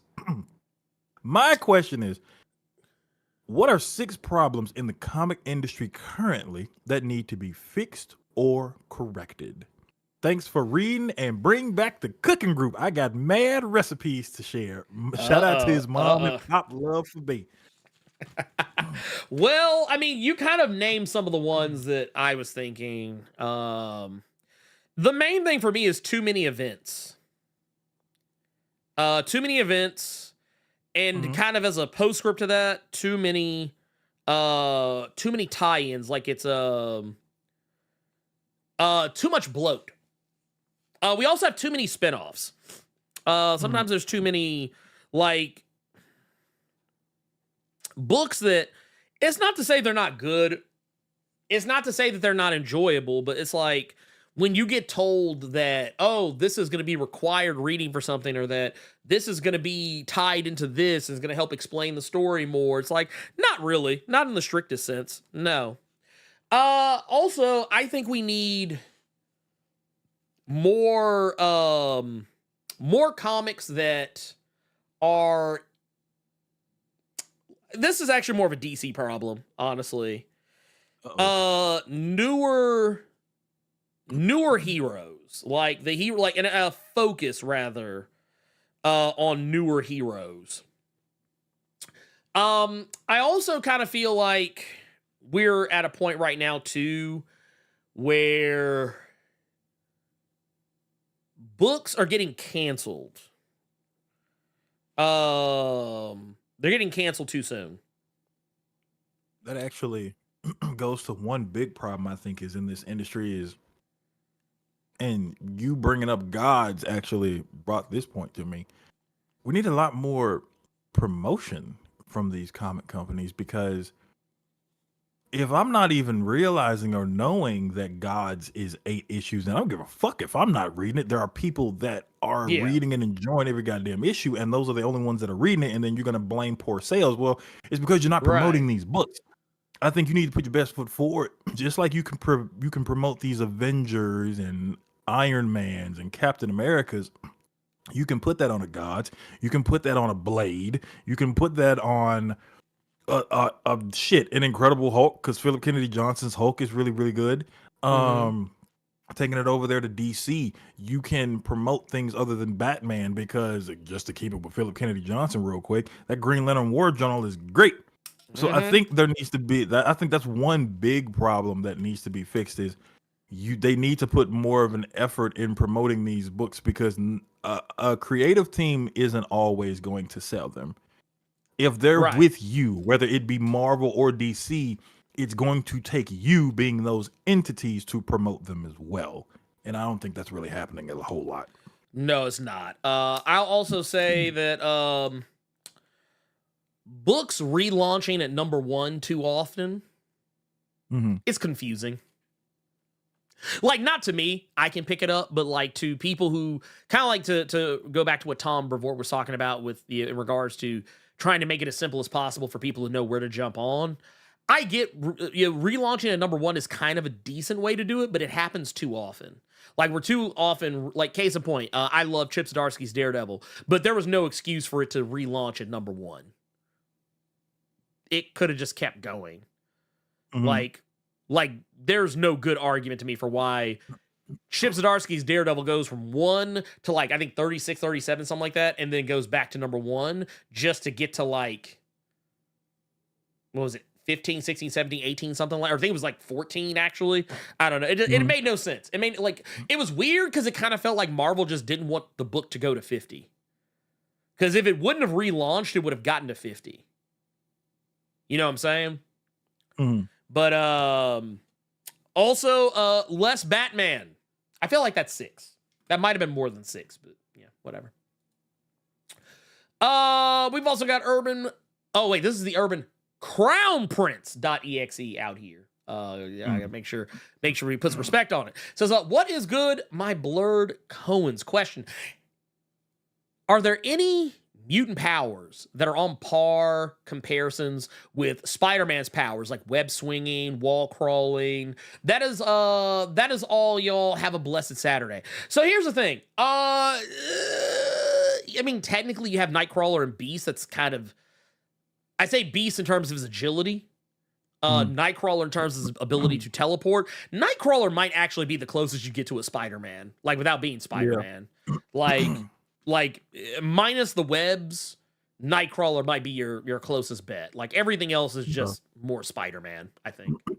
All right. And just keeping with the Spider-Man vibes from Trap God Thanos saying, yo, Carter and Blur, what's up? Why are Spider-Man fans so terrible? Oh my God. Every time something bad happens to Peter Parker, fans get so mad, it's insane. If you compare that to Daredevil fans who love when Matt's life gets fucked up, it's strange. My theory is that Spider-Man fans stopped viewing him as a fictional character decades ago and now use him as a self-insert character. So when something happens to them, when something happened to Peter, they think it happened to them. Yeah. They even shit on good stories like Life Story because Peter's life isn't perfect. I low-key think that's why they hate Paul. They're like, I can't get cucked? Wow. Speaking of Paul, he will pull up to your wife's crib if these lights don't start going up and make you sit in a chair in the corner while he goes to work. So... this is a very easy question to answer. So Spider-Man fans are terrible. It's a question where you answered your own fucking question, to be honest with you. They're just terrible. honest to God, because this is something that I've made it a point to say several times, because of one of my favorite books that I was going to get was Superior Spider-Man that I was reading. And like people, Dan Slott, and we've talked about this several fucking times, Dan Slott was getting fucking death threats for Superior Spider-Man. And I have said it on here. And because I used to remember going into comics and collectibles, Ernie, when I was going to grab Hickman's New Avengers, there were people in there just saying all this horrible shit about this dude. And what I have said several times on here, people forgot that Peter Parker was an idea in somebody's head that then went from being an idea in someone's head to being on the edge of a pencil lead to being on the edge of a pencil lead onto a sheet of white paper. Onto a sheet of white paper getting typed up on Microsoft Word. At no point was that a real human being. And no, no. I was just gonna say, wow, that's funny. Uh-oh. No, I just got a text from my wife. She said a Hotep yelled at us and asked if Cersei was adopted. They're at Pride Festival right now. I would be there too, but here. Yeah, people are weird. It is what it is. It is what it is.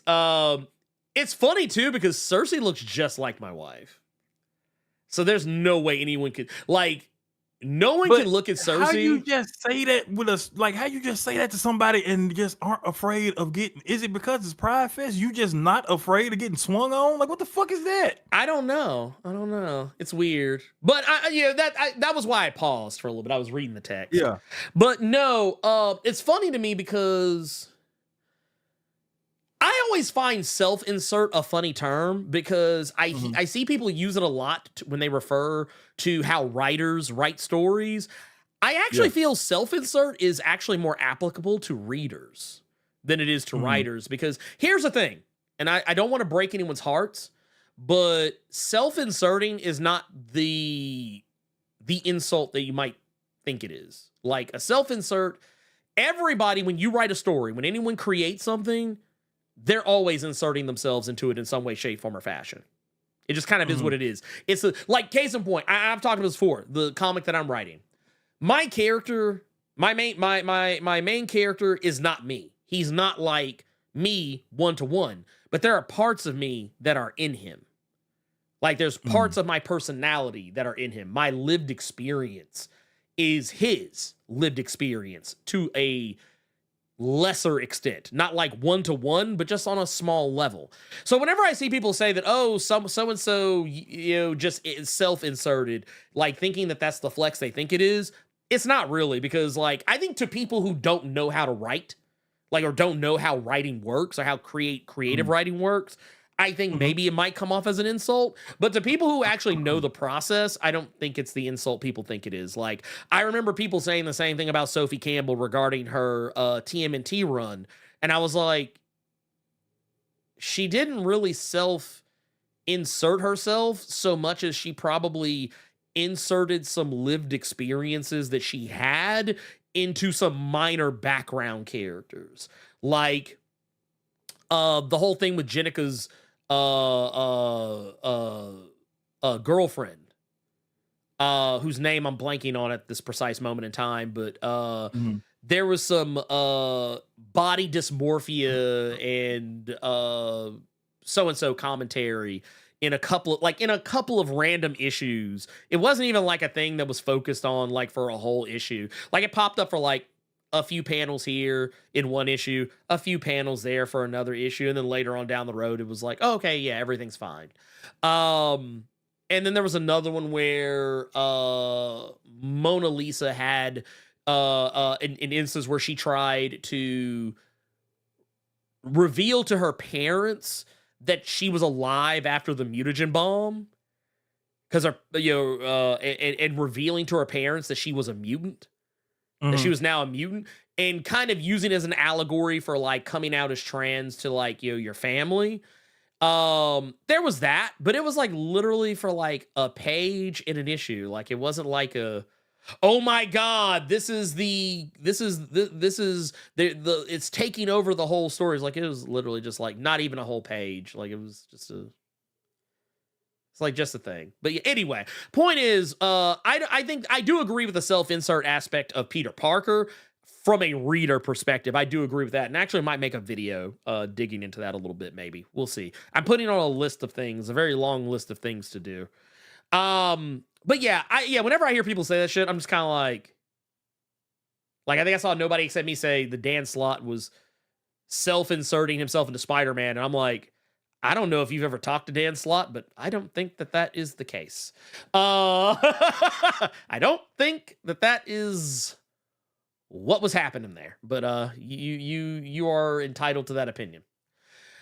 That said, oh wait, here wait, where did it go? There it is. That's why it stopped. Okay, there we go. We're back. But getting back more into, I think that was the last of the Discord questions, was it not? Or no, we have another. There was one more from Big Boy. He's saying, yeah. Good afternoon, Ernie and Carter. Happy June. Thank you. What titles are coming out this month outside of the big two that we are jonesing to drop? For me, second issue of Space Ghost is dropping. I'm really interested in reading that. I have it. Shut up. I also want to see how, I don't know if a lot of you all know this, but we were just talking about Void Rivals and stuff at the beginning of the show, and Ernie was talking about Cobra Commander. Ernie was talking about Cobra Commander.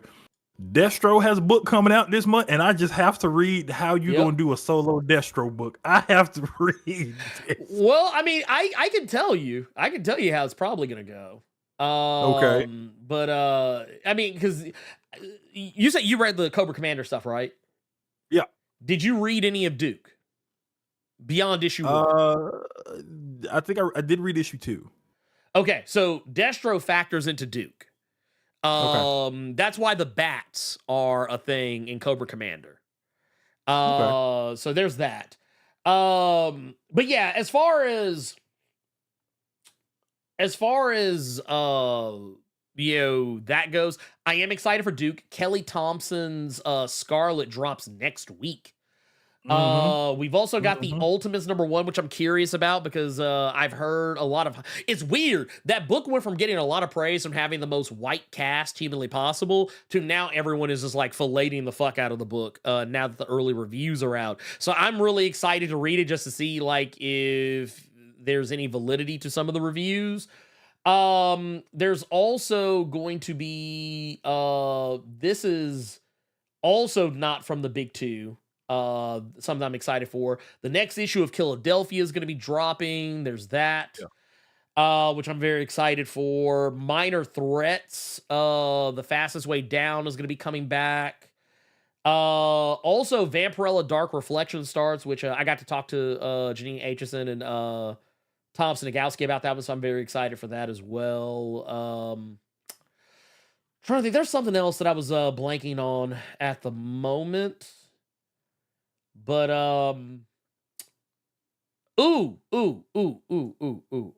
yeah. I think Chitara starts next month. If I'm not mistaken, Thundercats Chitara, which by the way, stay tuned. That interview is going to be coming up very soon. Yeah. Oh yeah, a new issue of Rat City is coming out this month as well. Yeah, Rat City. I want to read that one. I think Rat City is going to be good. Next issue of Transformers looks really good as well. I'm trying to think if there's anything else.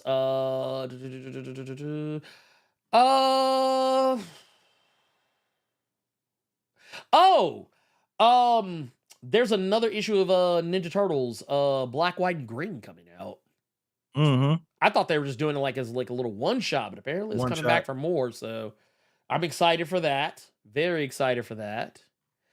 And the last things that are coming out, and for those who are wondering, I'm just kind of running through League of Extraordinary Comic Geeks or League of Comic Geeks. Basically, just kind of running through their stuff. And yeah, as far as I could tell, yeah, I think I've seen everything that I think I'm excited for the most part. I don't really see anything else that's just like leaping out at me. Not like off the top of my head, at least. Unless there's something I skipped over, I just happen to not see. Oh, something's killing the children. Boom. Of course. Of Okay. course. Of course. Did you already have the questions ready for you on your end? I can. I most certainly can. I actually have one right here from G Martinez Mac. Okay. Right here says, question, I need to see more on Doctor Doom's mother. She's a powerful sorceress who taught Doctor Doom all he knows about magic. Why can't she be tied into the Scarlet Witch storyline? Well, the funny thing about that is, I wonder myself sometimes, why not? And I feel like, I want to say at some point, maybe there was, in fact, a book that might have dived into her on some level. I would have to go back and really do some poring over it, but yeah, I think that, I don't know. It just is what it is. That at that point, but I'd have to dig a little further into it to really get down to the heart of it. But I could easily see if they wanted to, especially considering how tied to one another Doctor Doom and Scarlet Witch are, if they were to do something like that, I wouldn't see a reason why it couldn't work. It should work. I think Doom should have a series again, but that's just me. But yeah. YTube Noob says, why does nobody talk about self-inserts in manga? There are manga series based on the actual experience of the creator where they're the literal protagonist. Like, okay, so here's the thing. Here's the thing. People give manga a pass because they love it so much. That's why people don't care. Like, I guarantee you, all those same motherfuckers that love My Hero Academia and Naruto and all the other shit, they will fight you to the bitter end that it's not a self-insert, no matter how much the mangakas behind them will tell you it's a self-insert. But manga is a precious darling, so people don't like to talk bad about it, because if they talk bad about it, it means they have to recognize manga is not that different from American comics. And the truth is, the only difference between American comics and manga, other than like one is perpetually in black and white, and you reads from a different direction and comes from a whole other country, is just the simple fact that all manga is Japanese for the word comic. And the same things that are done in comics over there are done over here. Sometimes their comics run too fucking long. Sometimes they don't end well. A lot of times they don't end well, if I'm being brutally honest. And the idea of self-inserts is a thing. And, I mean, I don't know. But hey, you know, Jujutsu Kaisen, am I right? Yeah, anyway. But here it is. Yeah, just putting that out there. Sorry. Hell, I'd even go as far as say, Tanjiro, Demon Slayer, self-insert. There's nothing, like, here's the thing. I want to make it very clear. There's nothing wrong with inserting yourself into your story. I mean, honestly, I would be more surprised if people didn't do it. But I think when people say that it's a self-insert, I think it's just a shorthand for letting me know that you came into it with a preconceived idea of something. And you didn't get it. Or maybe you did get it. Yeah, for better or worse. But yeah, I don't think self-insert is the insult a lot of people want to use it as. That's it. Oh, wait. Gee, we already answered your question. Let's see. We're gonna go to Jasmine here. Jasmine's got one. Says, Blerd Without Fear, have you ever read, have you ever heard, of Kamen Rider Dragon Knight? It was a partly American-produced version that aired on CW on Saturday afternoons when I was a kid. Okay, so here's the thing. Kamen Rider Dragon Knight. Ooh. Okay, so yes, if you can't tell, yes, I'm very familiar with Kamen Rider Dragon Knight. It is an adaptation of one of my favorite seasons of Kamen Rider Ryuki, which is really awesome, very awesome. Carter, have you ever heard of Kamen Rider Dragon Knight? Boy, no. Well, some of you, I tell you what, if you have access, which I don't know why you wouldn't, it's fucking free. even though technically I do take issue with the platform itself because it is owned and operated by Rupert Murdoch. Kamen Rider Dragon Knight, it was this season. It was the most extra ass season of Kamen Rider, at least at the time, because it had so many fucking riders in it. Like the first two you see up front, that's Kamen Rider Ryuki in front. Everyone else is just an extra ass rider. Like the one after is also like he's technically like the secondary rider. Everyone else is a tertiary rider. And it's a great series. I think Kamen Rider Dragon Knight, when you come down to it, it was probably of the two Kamen Rider adaptations, because Masked Rider was a Kamen Rider adaptation. Between the two, Kamen Rider Dragon Knight was the better of the two. And I even think Kamen Rider Dragon Knight stood on its own as at least a half-ass decent adaptation. But the problem that you run into is that if you try to hold it up to Ryuki, it's just like, yeah, no, put that back down. Put that back down. But yeah, I like it. I actually liked Kamen Rider Dragon Knight when it was on the air, and it actually got me more into Kamen Rider. Because I was like, man, finally, someone's actually done a good one. But yes, I think it even won a lot of daytime TV awards too, oddly enough.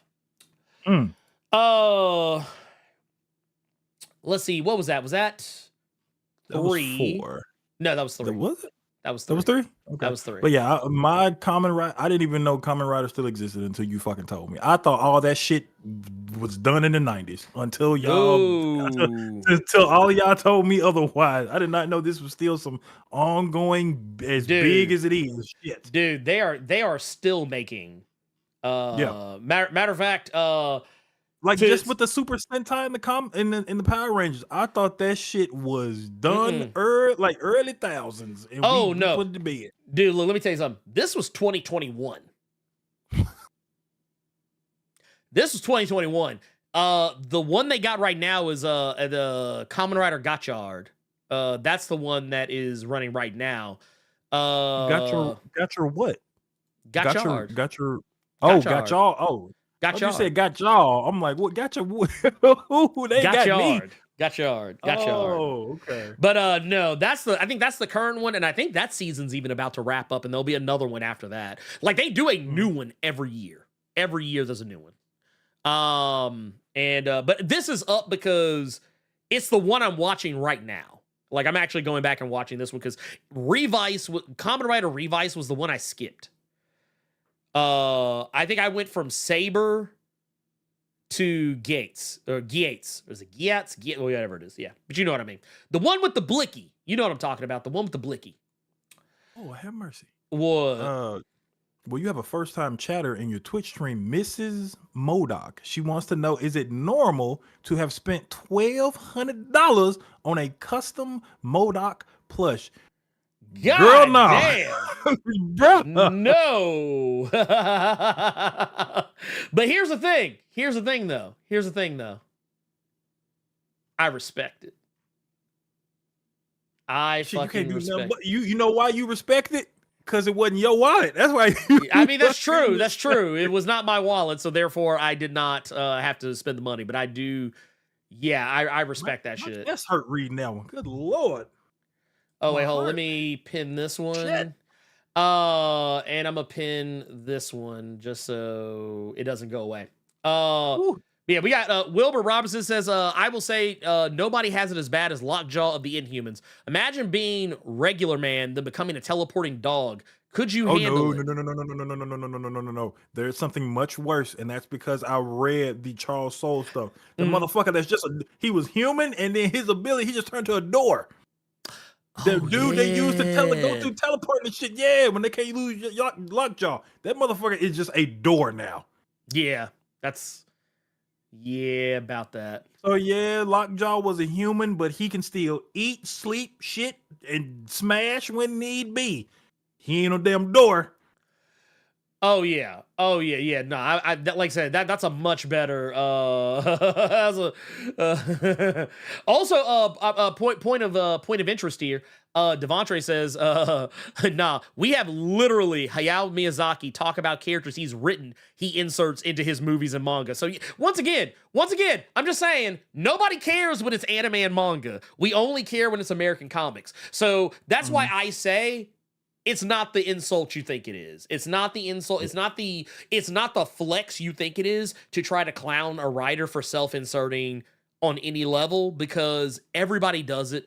It's not just comics. It's not just manga. Hell, I guarantee you half the novels any of us have ever read in our lifetimes, self-inserts. The movies that we watch, the TV shows that we watch, self-inserts. All of them. It's not the flex you think it is. I just want people to have that knowledge and use it responsibly. That's just me. But to get back to what Bill was saying, because we had his questions. Why is Stephanie Phillips getting confused for Stephanie Williams since the latter is not the actual writer for Phoenix? Must be some Mandela effect going on. Okay, so I can tell you why I did it is because I'm always thinking about Stephanie Williams, and Stephanie Williams is also a writer. But that said, their first names are both Stephanie. So I think you answered your own question. But that said, I want to go back here to Mojo Quid on this one. Says, I bet manga gets more of a pass because in America, the people who complain about self-inserts are some sort of bigot. Those are really the only complainers I ever hear about self-inserts. I think you might be onto something there. I think you might be onto something, because for me personally, that's all it ever is. And because that one question from Bill was one that was so easy to answer, it was kind of an answered in and of itself. Question: where was Iceman during Fall of the House of X, Rise of the Powers of 10? In his miniseries, he was alive, kinda. I was thinking he would have a Deus Ex hero moment, but he was absent the whole time. So the thing is, he just kind of disappeared. He's working on trying to reconstitute himself and figure out how to keep himself alive for more than a handful of minutes at a time without being near Romeo. That's basically what it was. I was actually shocked he never showed up. But I feel like the reason he didn't show up is because, as Tom Brevoort has kind of hinted, they're saving Iceman for something. Don't know what it is. But yeah. Let's see here. Okay, so I mean, let's see here. I'm looking. Well, we have some super chats and stuff. We got one here from Sidious Black. Says, Blerd and Carter, I wanted to know your takes on that Doom #1 shot that dropped. Was it not one of Doom's greatest stories, and where would you rank it? Was that book hard for you guys to find? And Humble Bundle was great. Thank you. So I read it. I had no problem getting it because Sanford Green gave it to me. He got a stun on y'all, dog. I didn't have a hard time finding it. He gave it to me. He just has to. He gave me an advanced copy of it, so I read it before anybody else did, or before most people who were not in media did. That said, I thought it was fantastic. I gave my thoughts about it during the interview with Sanford. So I will say, if you did not see that interview, I highly recommend go check it out. Sanford is awesome and gives a lot of insight on what was going through his mind in the process of writing that one shot with Jonathan Hickman.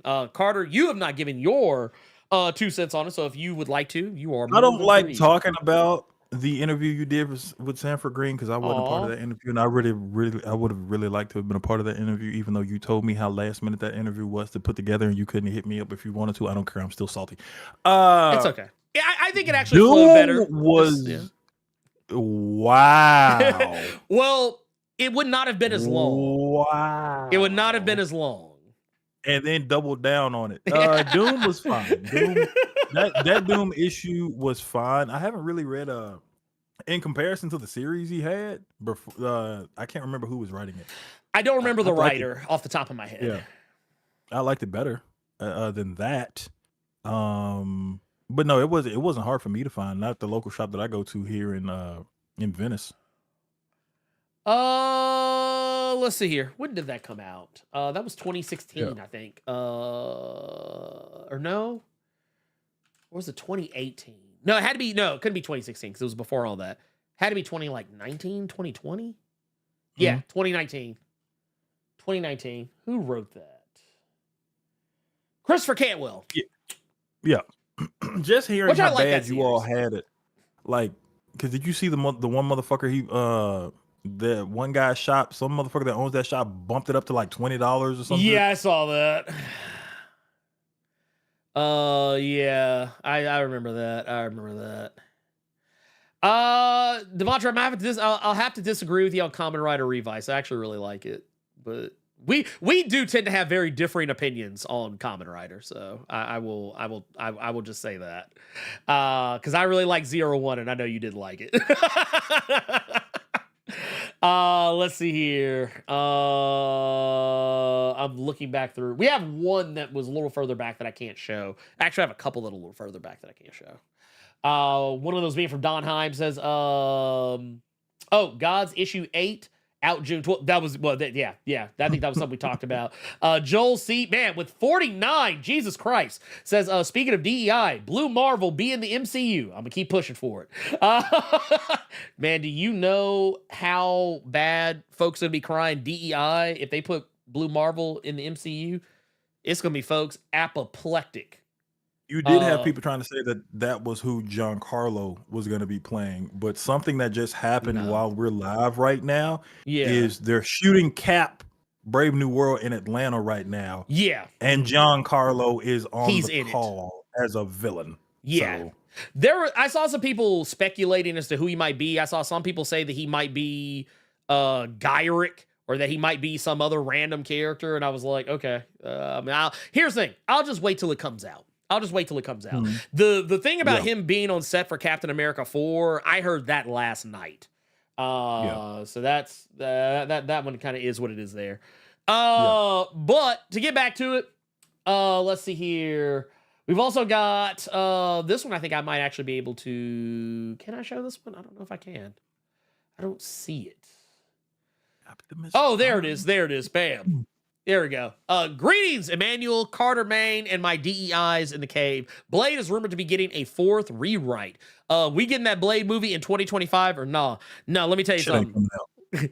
Look, let me tell you something. My daughter will be celebrating her graduating from high school, and we will still be talking about how Blade is on that 87th rewrite. But that's just me. It just ain't coming out, y'all. It ain't coming out. No, it is not coming out. It is not coming out at all. But here, just like Spawn ain't coming out either. And look, I don't care what Todd McFarlane says. I don't care how many toys he puts out. That Spawn movie, it is not coming out. Y'all just need to go ahead and accept it. You don't have to like it, but you need to accept it. That shit is not coming out. Spawn is for the streets. Okay? It's for the streets. But that said, I think that gets us. That's it? Oh, wait, we got another one here. I actually missed one. We got another 500 biddies from I'm Gregor D. That I thought I got it mixed up with the other one from earlier. That says Richter giving up his cheeks, getting quaked for him not being the heir is real nasty work. So for those that don't know, this is in reference. This is in reference to the Heir of Apocalypse story arc. Because I don't know why my mind went Richter Belmont. No. They're talking about Richter is in the mutant Richter. Got you. For those who may or may not be aware, if I remember correctly, I think Richter is like not in. Well, I think Richter is involved on some level, but I feel like he is not going to get the rub, as it were. But honestly, if anyone deserved to be the heir of Apocalypse, Richter deserves it more than anybody else. I don't care what anyone says. Richter actually was a whole ass acolyte for Apocalypse. So if anyone deserves it, it would be Richter. That's just me. Actually, I didn't mean to bring that back up. This is but here's the thing. First and foremost, there will be, after this is over, I'm going to push out the video for Avengers Twilight number 6. There will be a little announcement in there for a Kickstarter for the Darkwing Duck graphic novel reprint. And it's a thing that they're gonna be doing on Kickstarter, kind of similar. Like Dynamite's been doing this a lot lately, taking like comics that have gone out of print, getting the rights to them, and then reprinting them so that people can actually like have them. They did this with Gargoyles. They did this with Terminator. They've done this with a couple of other things, if I'm not mistaken. But they're doing it with Darkwing Duck, and they're actually gonna be doing one where you can get. Kind of remember when we saw those Gargoyle ones. It was like, oh, here's one that has all the Marvel stuff. Here's one that has all the, was it the SLI or whatever it was called at the time stuff. And then the other, like, I guess more recent stuff. And they're doing something similar with Darkwing Duck, like reprinting like the original comic. And then also like the Nega Duck stuff and, the Justice Duck, so on and so forth. So there's that. That'll be a thing that I will probably talk about for a minute and some change in the video. But there'll be links for that in that. And yeah, make sure you go check that out. I don't think I have anything else to announce. Carter, do you have anything you would like to announce? As soon as this is done, everybody that's been watching the Windbreaker anime, we got 2 more episodes. I'm just gonna start like letting a week lag so that we have 2 episodes we can watch after a Blerd Cave. So yeah, if you want to be there, I'm gonna be in the TV room literally after this shit ends. I mean, right after this shit ends. So yeah, if you all want to watch these 2 new episodes with your boy, just be in the TV room, and there's already one person in there waiting. Damn, already. Ain't that about a bitch? But no, I don't think I have anything else. I'm not doing anything else after this is over. Last week I did a live stream for Comics for the Cure. That is not happening this week. I'm getting the fuck off here, and I'm gonna go like get something to eat and probably chill. I might draw something if the real black people will actually allow me to. But you know, you had to be there for Nerds of Culture to know about that one. I know you're talking about. I saw it. I saw that. I was actually on the freeway when it was happening. Oh, if you Lord. don't end up drawing, I might go live on Twitch. Okay. I don't know. I'm feeling that orcs. I feel like some orcs need to get slaughtered again. Dog. I mean, Those I'll were be some around. funny fucking nights, dog. They really were. They really were. They really were. But no, I'll be around somewhere. If nothing else, well, actually, I take that back. I might be grilling here a little bit. Maybe we'll see. I haven't decided yet. You know, I have to go swap out my propane tank because after a month and some change, that motherfucker done finally ran dry. We were cooking. I was cooking my ass off with that motherfucker. We were grilling like sometimes 2-3 times a week for the past like month and a half, 2 months, I think. So yeah, that propane tank has finally, I have to lay it down. I have to lay it down. The propane and nothing but the propane. Let's see. Oh, hey. We got here one last thing on the way out. This will actually be a cool little way to roll us up out of here. We got DJ up in here. Says, Blerd Without Fear's DJ, so you and Carter be proud of me. I went back and reread my dad's X-Men collection so I can understand Hickman's run. I am looking forward to July because, wait, it got covered because I like my dad's 90s X-Men are coming back in July with the relaunch. Hey, out here. Love to see it. Look, hey, that's the stuff I like to see. That's the stuff that is what I like to see. And going back and reading, going back and checking it out, checking out that stuff, checking out the kind of seeing where everything comes from. It's amazing stuff. Carter. I thought I had something here for a second. No, I don't have anything. We're good. Carter, I think it's safe to say it's time for us to leave. Yep. And I think Oh, wait, yeah, we got to figure out who's going to hell. Oh, you know what? I tell you what. Yeah, we got to figure out who's going to hell today. That is true. We got to figure that out. Okay. Yeah, we got to figure out who's going to hell. Man, Carter, every fucking day. Who do you think should go to hell? Who do you think should go to hell this week? Who do you think we should send? Who do you think we should send? Somebody that's very deserving. You don't want me to answer that question. No, yeah, I didn't say Ivan. Oh, this isn't probably Ivan. Damn. See, so true story. I slick forgot about Ivan. I had moved on. I had slick forgotten. Like, I had thought about 20 other things. Damn. I said, damn, let Ivan Carter live. for instigate. What's saying Carter for instigate? I didn't instigate. I didn't do nothing. I tell you what. You know what? I tell you what. I'm going to let Ivan slide because you know what? There's far more egregious people out there in the world. Far more egregious. So you know what we're going to say, Carter? You know what we're sending to hell? You know what we're sending to hell? For Carter Presents, I'm the Blerd Without Fear. And Donald Trump, you can go to hell.